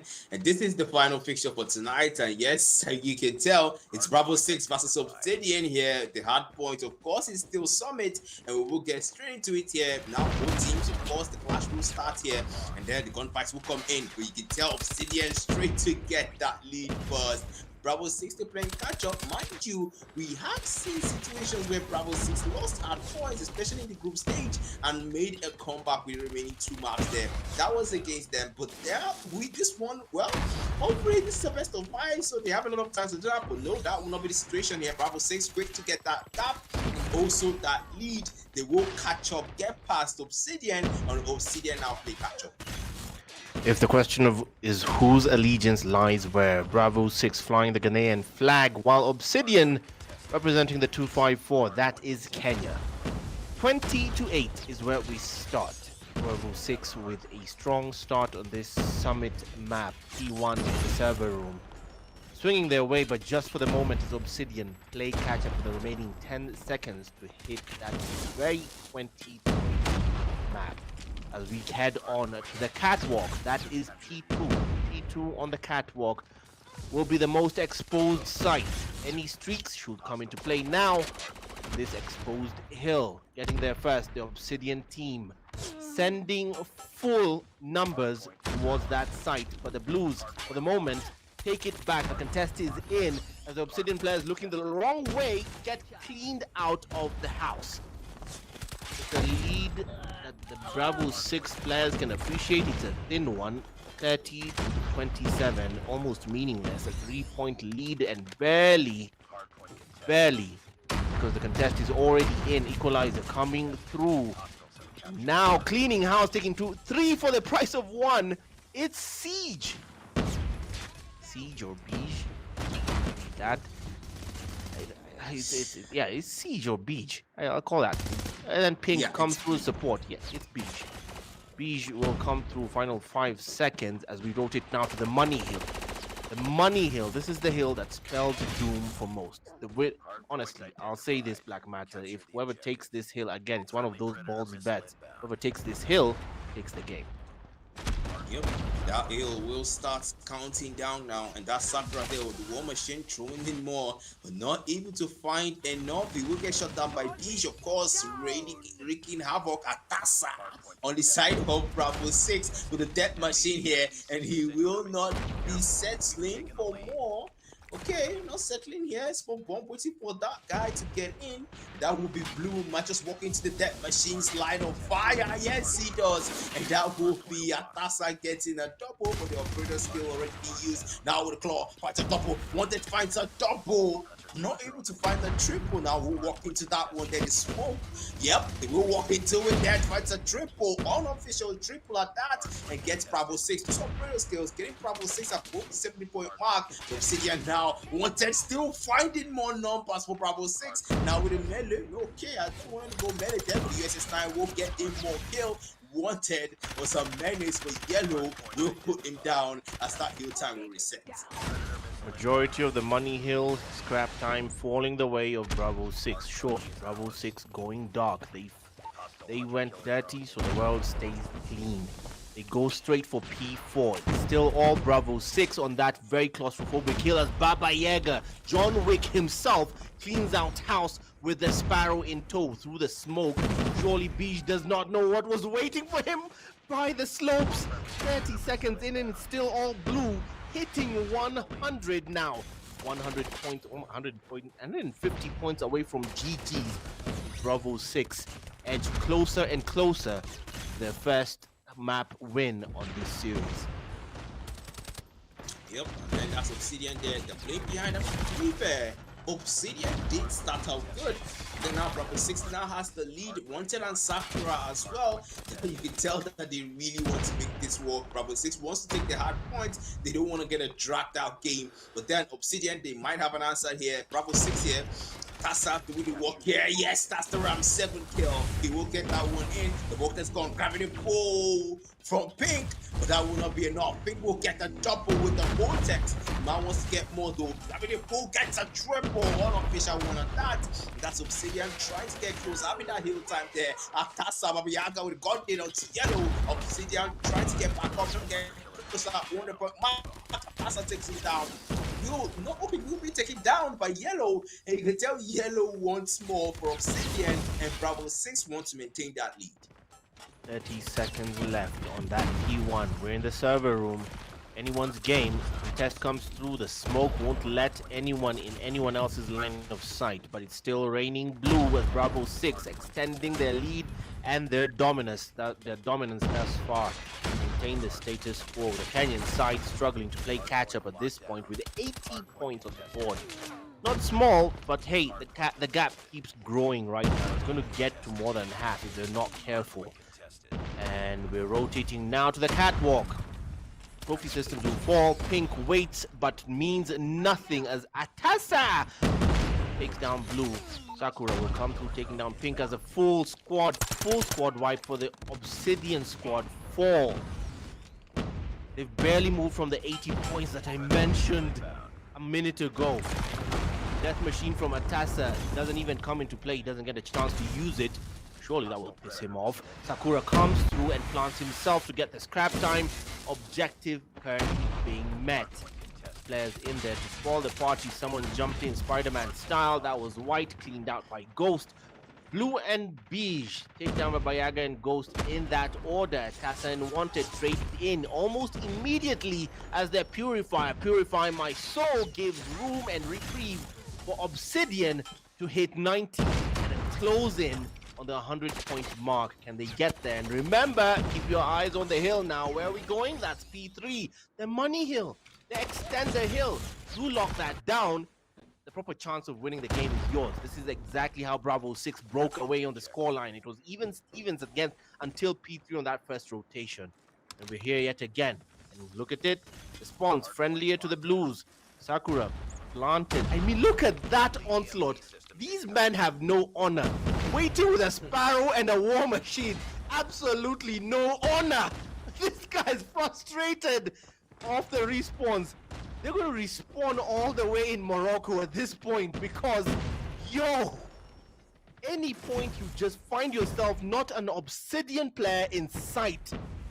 Beige will try and force his way. Access denied. Atasa wasn't even anywhere near the site, but he can't even get a breather. They're just completely being cleaned house, mowed down as Bravo 6 hit 250 points away from GG's. 15 seconds away on this money hill as we now rotate to the final hill. Will it be poetic justice to close it out with a Predator missile raining hell?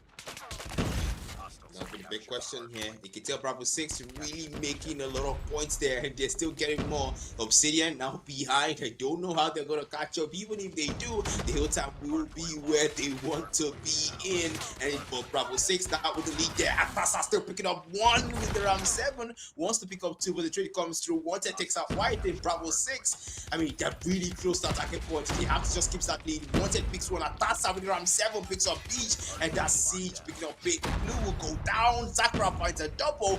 Bravo 6 keeping that lead. Yellow with the War Machine. Atasa with the Death Machine. Operator skills fast. Jonah Yellow picks up two with the War Machine. Obsidian is playing catch up. Bravo 6 in the lead. Maintain that lead. Atasa with the Death Machine. Not able to use it to the fullest. Will be pissed at that definitely. And that's Bravo 6 closing in on that 240-point mark. Obsidian 121. Still behind. They have to get this scrap time. But no, yes, they will. But then Bravo 6, I'm sure they have more where that came from. Baba Yaka will fall, and that's Pink and White as well. Wanted getting more points for Bravo 6, closing in at that 240. Obsidian wants to stop that, but then the hill time will reset there as well. Ghost getting more points for Bravo 6. They want to keep that lead. Obsidian, they want to catch up, but at this point, who wants it more? May not count. Bravo 6 getting more points as Ghost will come in. The drone goes in, finds people that Tasa gets another with Ram 7 Sakura with the War Machine, and Bravo 6, 3 more points. Then Sakura gets a jump with the War Machine. Sakura shooting those baits out, and that will bring Bravo 6 closer to attacking point. 2 more left. Atasa and Sakura. Ghost gets one more left. Bravo 6 almost takes the hard point, and that will be Ghost with the Tempest. For Bravo 6, they're holding out right now. They need that point, and yes, the Ram 7 gets them that point. Bravo 6 takes the hard point.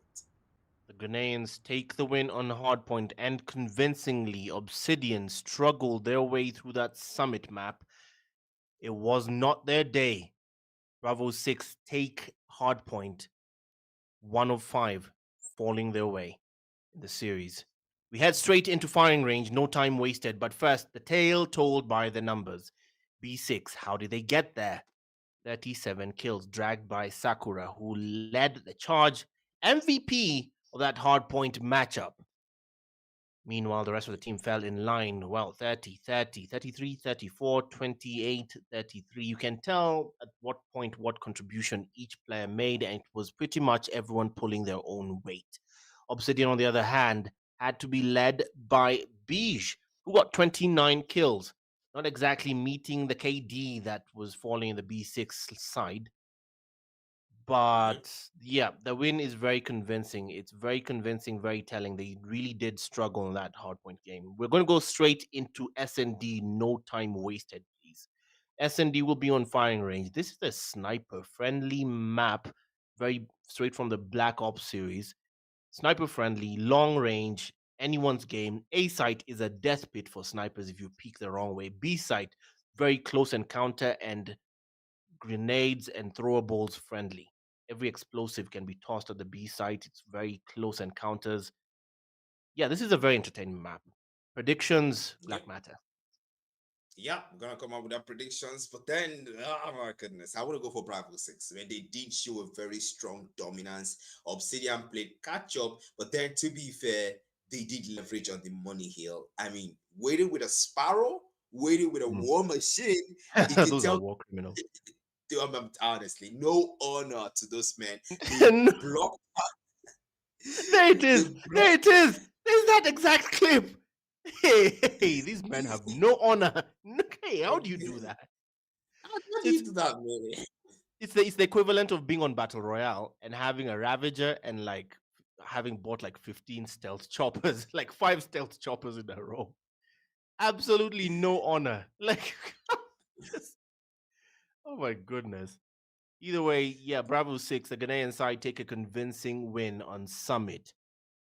Hopefully, the Yep. players will just start this game out because, my goodness, it is 46 minutes past midnight in the Kenyan capital, Nairobi, where I'm at. For you, Black Matter, it's already 40, it's 11:46 or 10:46, I assume. Yeah, 10:47. That will be Mm. now. And yeah, in Umahia, where I am, Abia State, but then that will be the SND game start. Thank goodness, thank goodness. No delays, please. We will get straight into the SND, and of course, Sniper. Then it will be, and yeah, you have to be very careful here. Bravo 6 Obsidian. Hopefully, they've learned their lesson. We get straight into the first round, and that's why it's thrown in the nade. They will start off pretty well because Obsidian they really need to now go for the wall back. But they could find anyone there, nearly picks him up.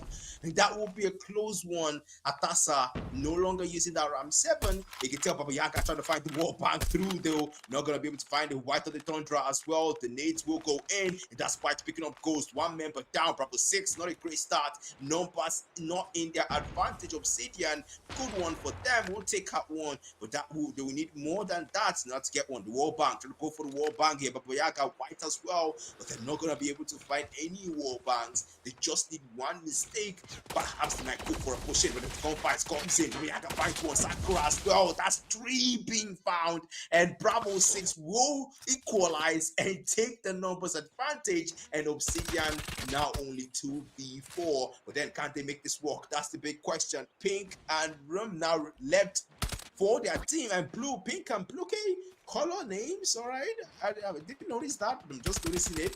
Then they will craps down. That will be his doom. Wanted getting picked up by pink. Atasa gets pink. It was a trade, and 3v1 left down.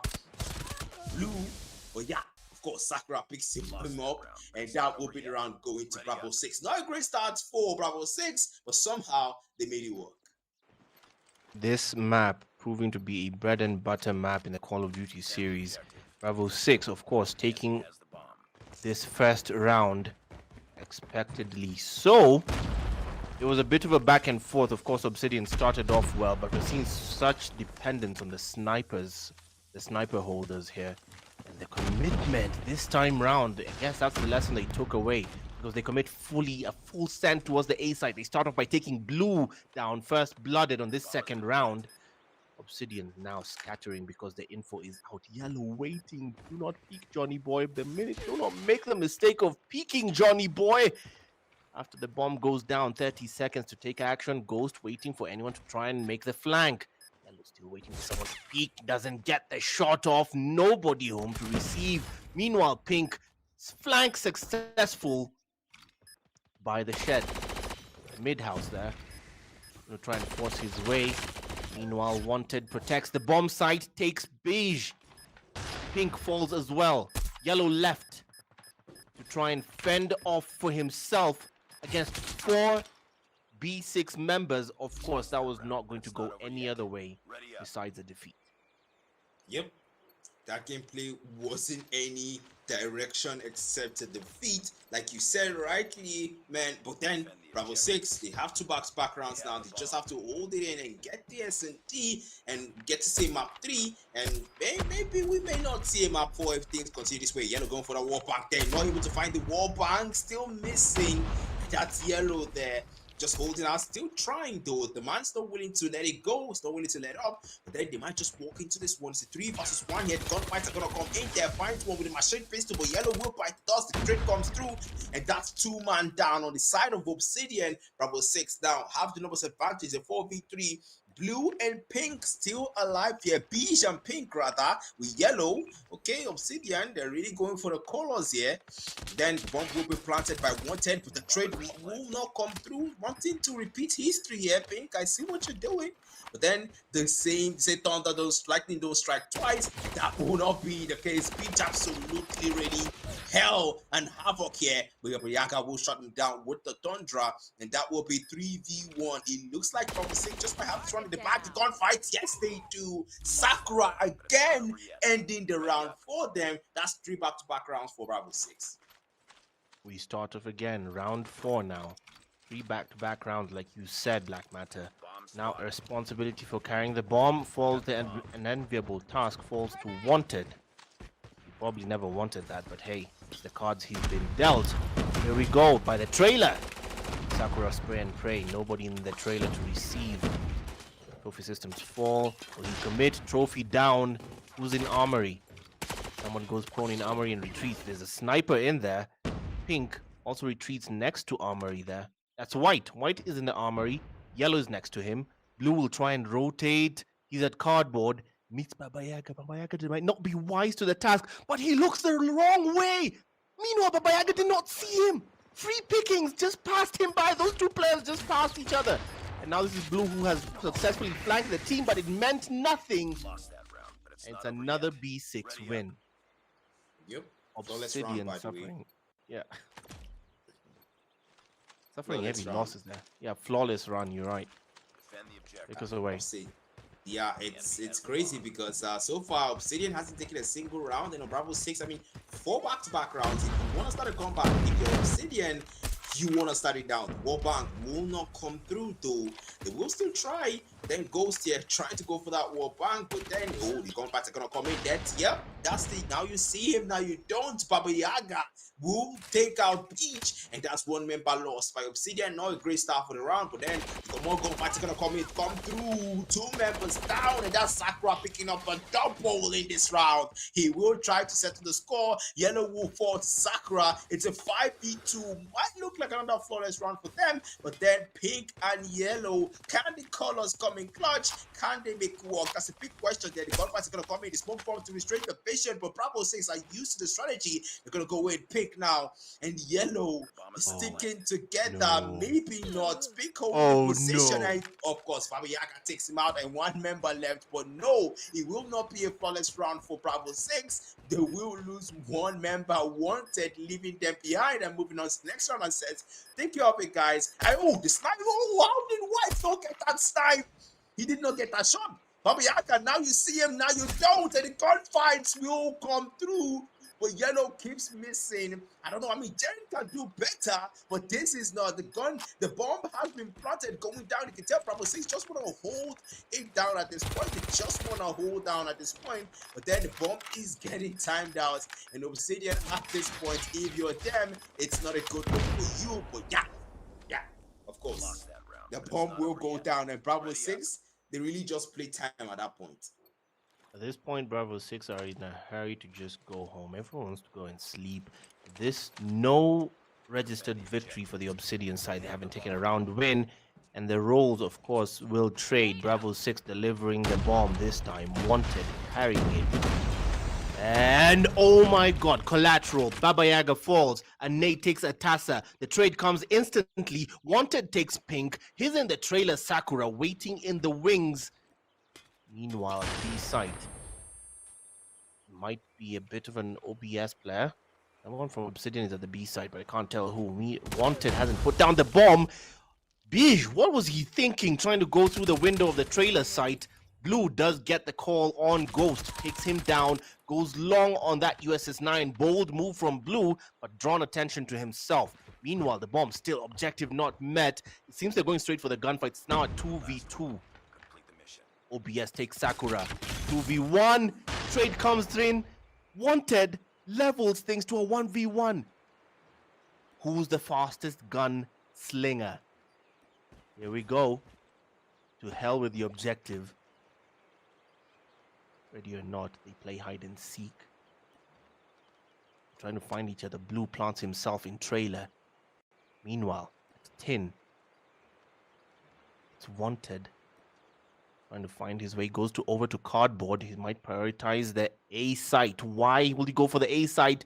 Blue faced the wrong way. He now sees him. The info is out. Goes long. He's had. He retreats. 20 seconds to put down that bomb. Now it's a give and chase. He's gonna go straight at it. Either you kill that guy or put down that bomb. The info is out. Definitely, surely Wanted will have to put down the bomb. Give himself a lifeline. He had plenty of time. Put it down. And he just might. Forced by circumstances and the clock, but the flank is successful. The info is also out. Hides out in trailer. Throwable gone. The flashbang doesn't hit him, but Wanted has the advantage. He's hurt. Retreats for a second. Gonna buy for time, but the ninja defuse might come through. Not this time. Blue fading. Waited. Wins the gunfight. Bravo 6 get an extender lead to keep a clean sheet. Clean sheet it will be, man. 6 back-to-back rounds taken. Not a flawless round, but a winning round for them. And Bravo 6, man, if you're them, you just want to end things right now. You don't even want any hint or any sign of a reverse sweep. And if you're Obsidian, well, I mean, just buying on the game map, on the map 3 and map 4 at this point, that's your hope, because the SND looks like he might be done and dusted. But then I don't want to descend the casters curse upon the Bravo 6. They will find numbers here, but no. Oh yes, Ooh, Wallbang comes through, and White will get the kill. Two members of Bravo 6 goes down, and I might be right. The counter scores might have descended, but I don't want to speak too soon. Ooh, yes, that's one we found. Blue will go. Wanted finds two, trying to equalize. Wanted finds three, and numbers will be tied one more time. Bravo 6, they will lose one. Sakura goes down. The finisher is out, and that was a very good target. Now, Baba Yaga are wanted. Now, the bomb wants to be planted, but you can tell B next doesn't want to just plant the bomb just yet. Gio, rather, just want to plant the bench to snap. V will fall. That's 1v2. Baba Yaga finds White. Baba Yaga now, the man with a sniper, might get that snipe, but okay, go for that wall bank, but it doesn't come true. Holding position now, making sure that he checks all places, making sure that he's aware, They have the bomb. holding your position, making sure you're at the last full maximum, but watch Gonna out for hide out those of the armory. snipers though. And then Beach, oh yeah, of course. Yellow finds it with a sniper, and the round finally around for Obsidian. I mean, look at that wall back, man. Just look at that wall back. Jeez. Your commentator's curse came into play. It's all You up might have called it too early for B6. And Yeah. there we are. Obsidian are on the board. Fastest curse if ever I saw it. Look at that. And we start off again. What could be the final closer round? They commit towards the B side. They go past hideout. White starts off with Sakura. Important claim there. Baba Yaga will be there. The B side claims Beige. Pink trades in with Baba Yaga. Ghost trades immediately. 3v3. Complete pandemonium. That B side. Ghost will go long. Decides to go through Armory. Nobody home. They have Robo tossed. There's a bit of backup. Meanwhile, the bomb still not going down. That objective, the bomb carrier lost it in the first place. B6 lose wanted as well. A vital pick by Pink. And now Pink still holding the bomb. Unable to plant it yet. Because he doesn't know where the Bravo 6 players are dropping off from. Hey, from 50 seconds.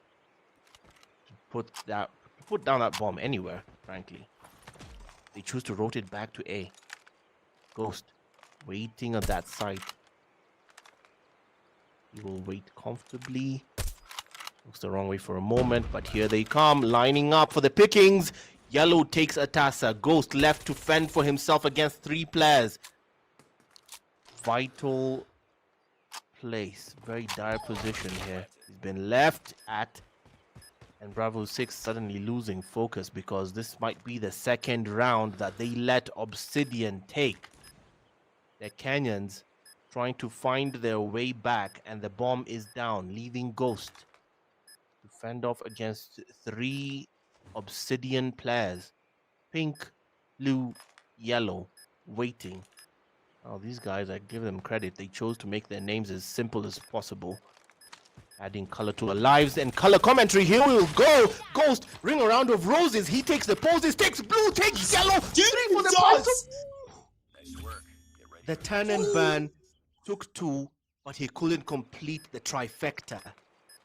My goodness, see that again.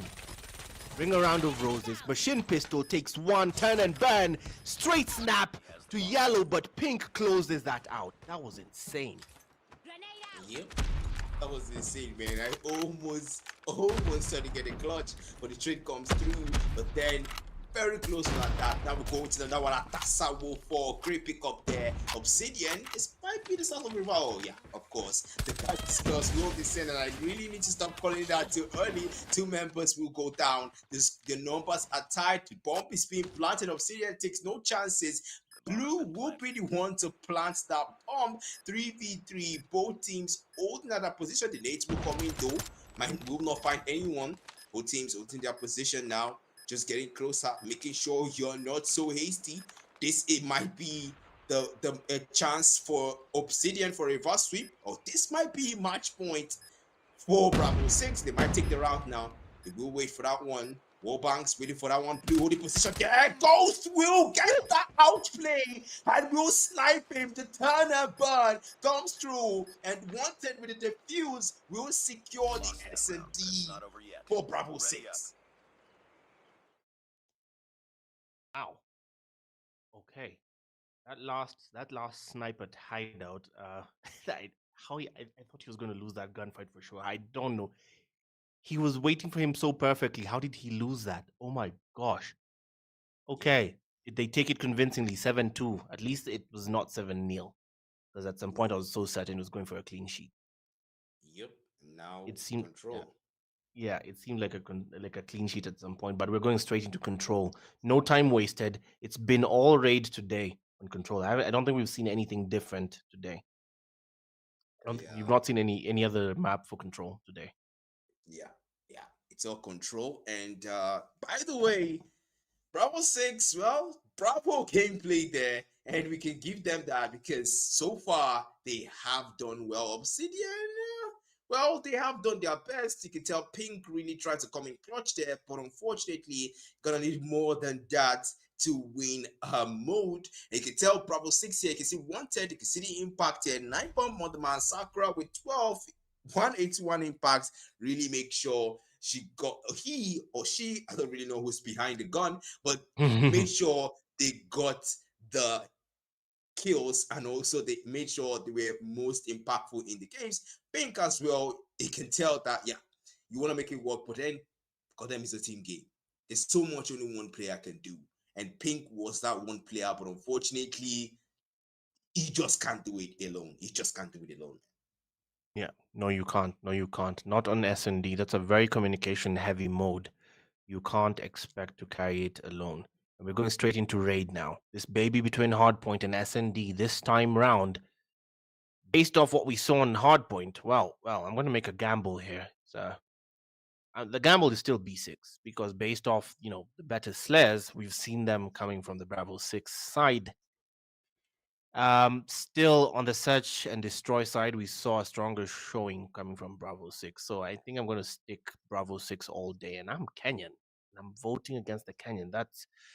It's telling to the quality of the game we've seen so far. And so far, Obsidian have not exactly delivered the quality, well, we've seen from most of the teams today. And we start right off on raid. Take us away. Yep, we will get straight into raid now. The life count still equalized. I mean, to be fair, just like the game about Yaga, of course, with the shotgun, we'll find one, and that's yellow as well. Taking one out. The life count full on TDM. Nobody's capturing. Okay, that would be Bravo 6. I take my words back, and they will get one in. The life counts now, not so much on Obsidian side. 27, 26, 28. One tick locked in on the big flag. Bravo 6. You can tell they're going for that objective. They're going for that TDM. Somehow maintaining the life count, somehow getting those captures in. B flag nearly lost by Obsidian. Not so much of a defense here. The timer counting down, and Obsidian are not making a break for this one. The B flag has been lost. The timer counting down. The life count is in favor of Obsidian, but the A flag for only one left and one take already looking like it's gonna be locked in for Bravo 6. And now going straight to the A site, Atassa with that bold take on the A site and no objection so far. Pink will come through and lose the gunfight. He has plenty of breathing room. That's beige. Beige. I just figured they've named themselves after colors. It's beige. He's named himself beige. How did I just get that? We've been doing this for 5 minutes. Either way, they've halfway locked the A site. Baba Yaga takes 2 for the price of 1. The life count falling in favor of Bravo 6 here with a 5 life advantage here. And they take the A site faster than we can expect. They're in a hurry. They're in a hurry to go somewhere.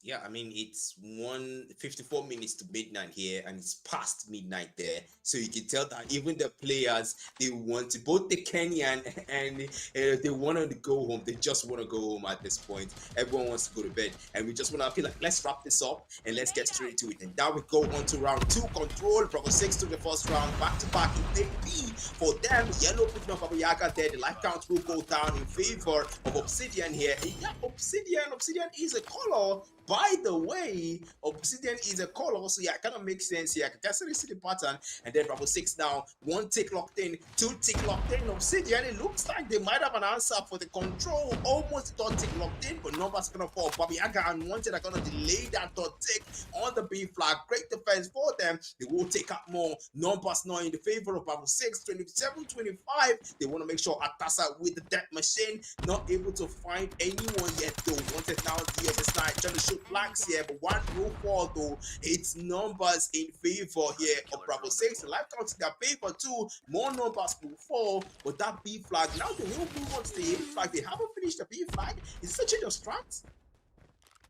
Oof, that's a big case of eating your cake and maybe wanting to have your cake and eat it too, because having not completed the B side and going for the harder hill at the A side, divide and conquer. Yeah, I get that as a strategy, but considering who you're playing and the lives that you're losing in the process of committing towards that side, that gamble wasn't worth it. Clearly, 24 lives to 10, that gamble did not pay off for the Obsidian side, and now they're losing numbers as they're cornered at their spawn. The Bravo 6 players are going at them at their spawn, right at the spawn side. It's duck hunt. It's a complete duck hunt season because 4 players left to 22 lives. Cornered. It's a slaughter. No second chances as pink and white left to fend for themselves. And it's either going to be the clock or the 19 players of Bravo 6 about to kill them off. And now it definitely will be the clock because pink tries to stop that clock by 1 second as Atasa says, get out of here, man. But it's not over yet. Second round for Bravo 6. Oh my goodness, man! I'm sorry. And that's something like that. I was thinking about how Pink was gonna solo 20 players for Bravo Yes. 6. And I was like, no, there's no way that could happen. I mean, not even ruin can pull that up. But now we move on to the round 3 here on control here. 2 back-to-back rounds. Bravo 6 now, 1 machine on Sakura. He's trying to make sure that those life counts are in the favor of Obsidian, but clearly that isn't working. One tick block in. Bravo 6 goes in with the capture onto the B flags the first, but still the life count somehow is still in their favor. You can tell that War Machine from Sakura is getting numbers, and the Fred Matassa is doing numbers now. The B flag already lost by Obsidian. Only the A flag here is Baba Yaga with a double on the machine. Please still wanted with a 1 on the throne. There, Atasa now with the Fred. The man's holding out here. Perhaps not willing to commit to it here. 25-21 is your life count for this round. Start off strong. B site already taken. Fastest stake. I think they're trying to set a record for how fast they can take any site, Bravo 6, because they have done B in record time yet again. Sparrow comes out from Baba Yaga to clean house, but not before Pink's Vortex gun spoils the party. Nice showing there. No, but still, life count, where it matters and where the point is. The objective certainly being met, and they have plenty of time to do just that. Bravo 6 heading on their way and focusing on the A side, but wait, they're taking it 1 gunfight at a time because they've not even set a foothold on the A side at all. They're just going straight for the gunfight, and it's now straight We're losing this fight. pickings as Ghost takes 2 for the price of 1. Sniping on this mode should be straight up criminal, honestly. And right now 15-9 is where we stand because this is the closer. That is Ghost. That was White. I used was because that was past tense. My goodness. Who pissed off that man? He's going to try again. Ghost, turn and burn, but not this time. Black shut that down. And now the life count still where it counts in favor of Bravo 6. A thin lead, but 1 they can manage because they have 40 seconds. They're not focusing on the A site at all. Meanwhile, someone has to get there and stop the clock. They have there are a couple of Obsidian players blocking access to the A site. The spawn for the Bravo 6 players is a bit far. Sakura starts off the onslaught by taking yellow. Someone has to stop the clock still. Atasa takes white. 4 players left, but the clock may kill Bravo 6 if they're not careful. 3 Obsidian players trying to run down the clock. The Tempest will take Ghost. Ghost trades in with Pink. 2 lives left. 3v2. 15 seconds. Someone stop the clock. It's wanted. Atasa comes as backup, but somehow Obsidian are on the board. Jesus. Okay, I gotta call it out though. I think they kind of got a little bit overconfident there. I think Yes. if they had kind of played it calmly, things would have gone differently because you had the life count, you had one flag captured already, things were working fine, and then they got a bit overconfident and somehow threw the third round. Now, fourth round, here we go. Hopefully, they don't now got name from Ghost and Sniper follow up onto page. It will go down. Yellow fights white. They will return the favor. Yellow Obsidian might be sitting back up, might be locking in. Black finds a double. Obsidian trying to reduce the life count there. One tick locked in with the claw. Now it's the claw. A triple for Black, and you will get 2 tick locked in. Obsidian are finally back in the action. They might be just back in because finally Obsidian have figured out the rhythm. Predator missiles rain hell, beats no target. The life count is still in their advantage. Suddenly, the tables have turned. How are Bravo 6 putting their foot off the gas when they're so close? So close. Obsidian comes through. Obsidian White comes through with the death machine to spray at the window. Nobody home to receive. Meanwhile, they're protecting and committing to protecting the A site by any means necessary. Bravo 6 putting their foot down to protecting the A site, but losing numbers in the process to all the operator skills being deployed at the same time. Baba Yaga does deploy his expertise in taking down Pink and Black, a nice 2-piece for himself. Winner, chicken dinner. Atasa does the same, claims Beige and White in one foul swoop. Black will go long, claims Wanted. The life count still closing in, edge on edge, 19-17. 2 life advantage. Wait, make it 1, 18-17. Bravo 6 closing in now, just frustrating enough. But the time is certainly on Obsidian's side. They have 1 minute and then some, so it's definitely falling to the gunfight. They're not going straight at the A side. I don't see any blue near the swimming pool site at all. White will try and make his way through with a sniper there, but Ghost takes 2, collateral kill on control, playing it like SND, and he adds another. The audacity on this man. He takes another, takes 4. Quadra kill. That is Ghost for you. 15 lives left for Bravo 6 to a meager Obsidian 8. Atasa takes White. Pink trades in. But will it matter? Because 20 seconds, keep your eye on the clock. This is the closer. This is the closer. Suddenly, hold your breath. This is the end. Hold your breath. Count to 10. 2 lives left. 2 Obsidian players. War machine in hand. It won't matter. It's all Black left against 10 and will mean nothing as Bravo 6 take the day, the guts, the glory. The series is theirs. 3-0. Impressive gameplay there, man. I mean, there's this Call of Duty title that's termed Ghost. And if we want to talk about that title here, that title, this Ghost will deserve that one because he will come in clutch. I mean, using sniper in control is absolutely crazy, man. But then the man will put it off. It's a one-tap death for the side of Obsidian. It looked like they were kind of, getting their mojo back, but it just wasn't in store for them. And because of time, we're going to have to wrap things up here, guys. Time is fast spent. And then we're going to call out, of course, appreciate Eugene. Have a derby here, casting with me tonight. And that one is going to come at a victory of Bravo 6. Don't forget, guys, this is the African Mobile Championship Mashada Series, sponsored by Mashada and replaced, brought to you by Ace Gamers. And this is the Oasis Champ, first part of the series. This is us signing off for tonight, guys. Good night. Good night. Good night.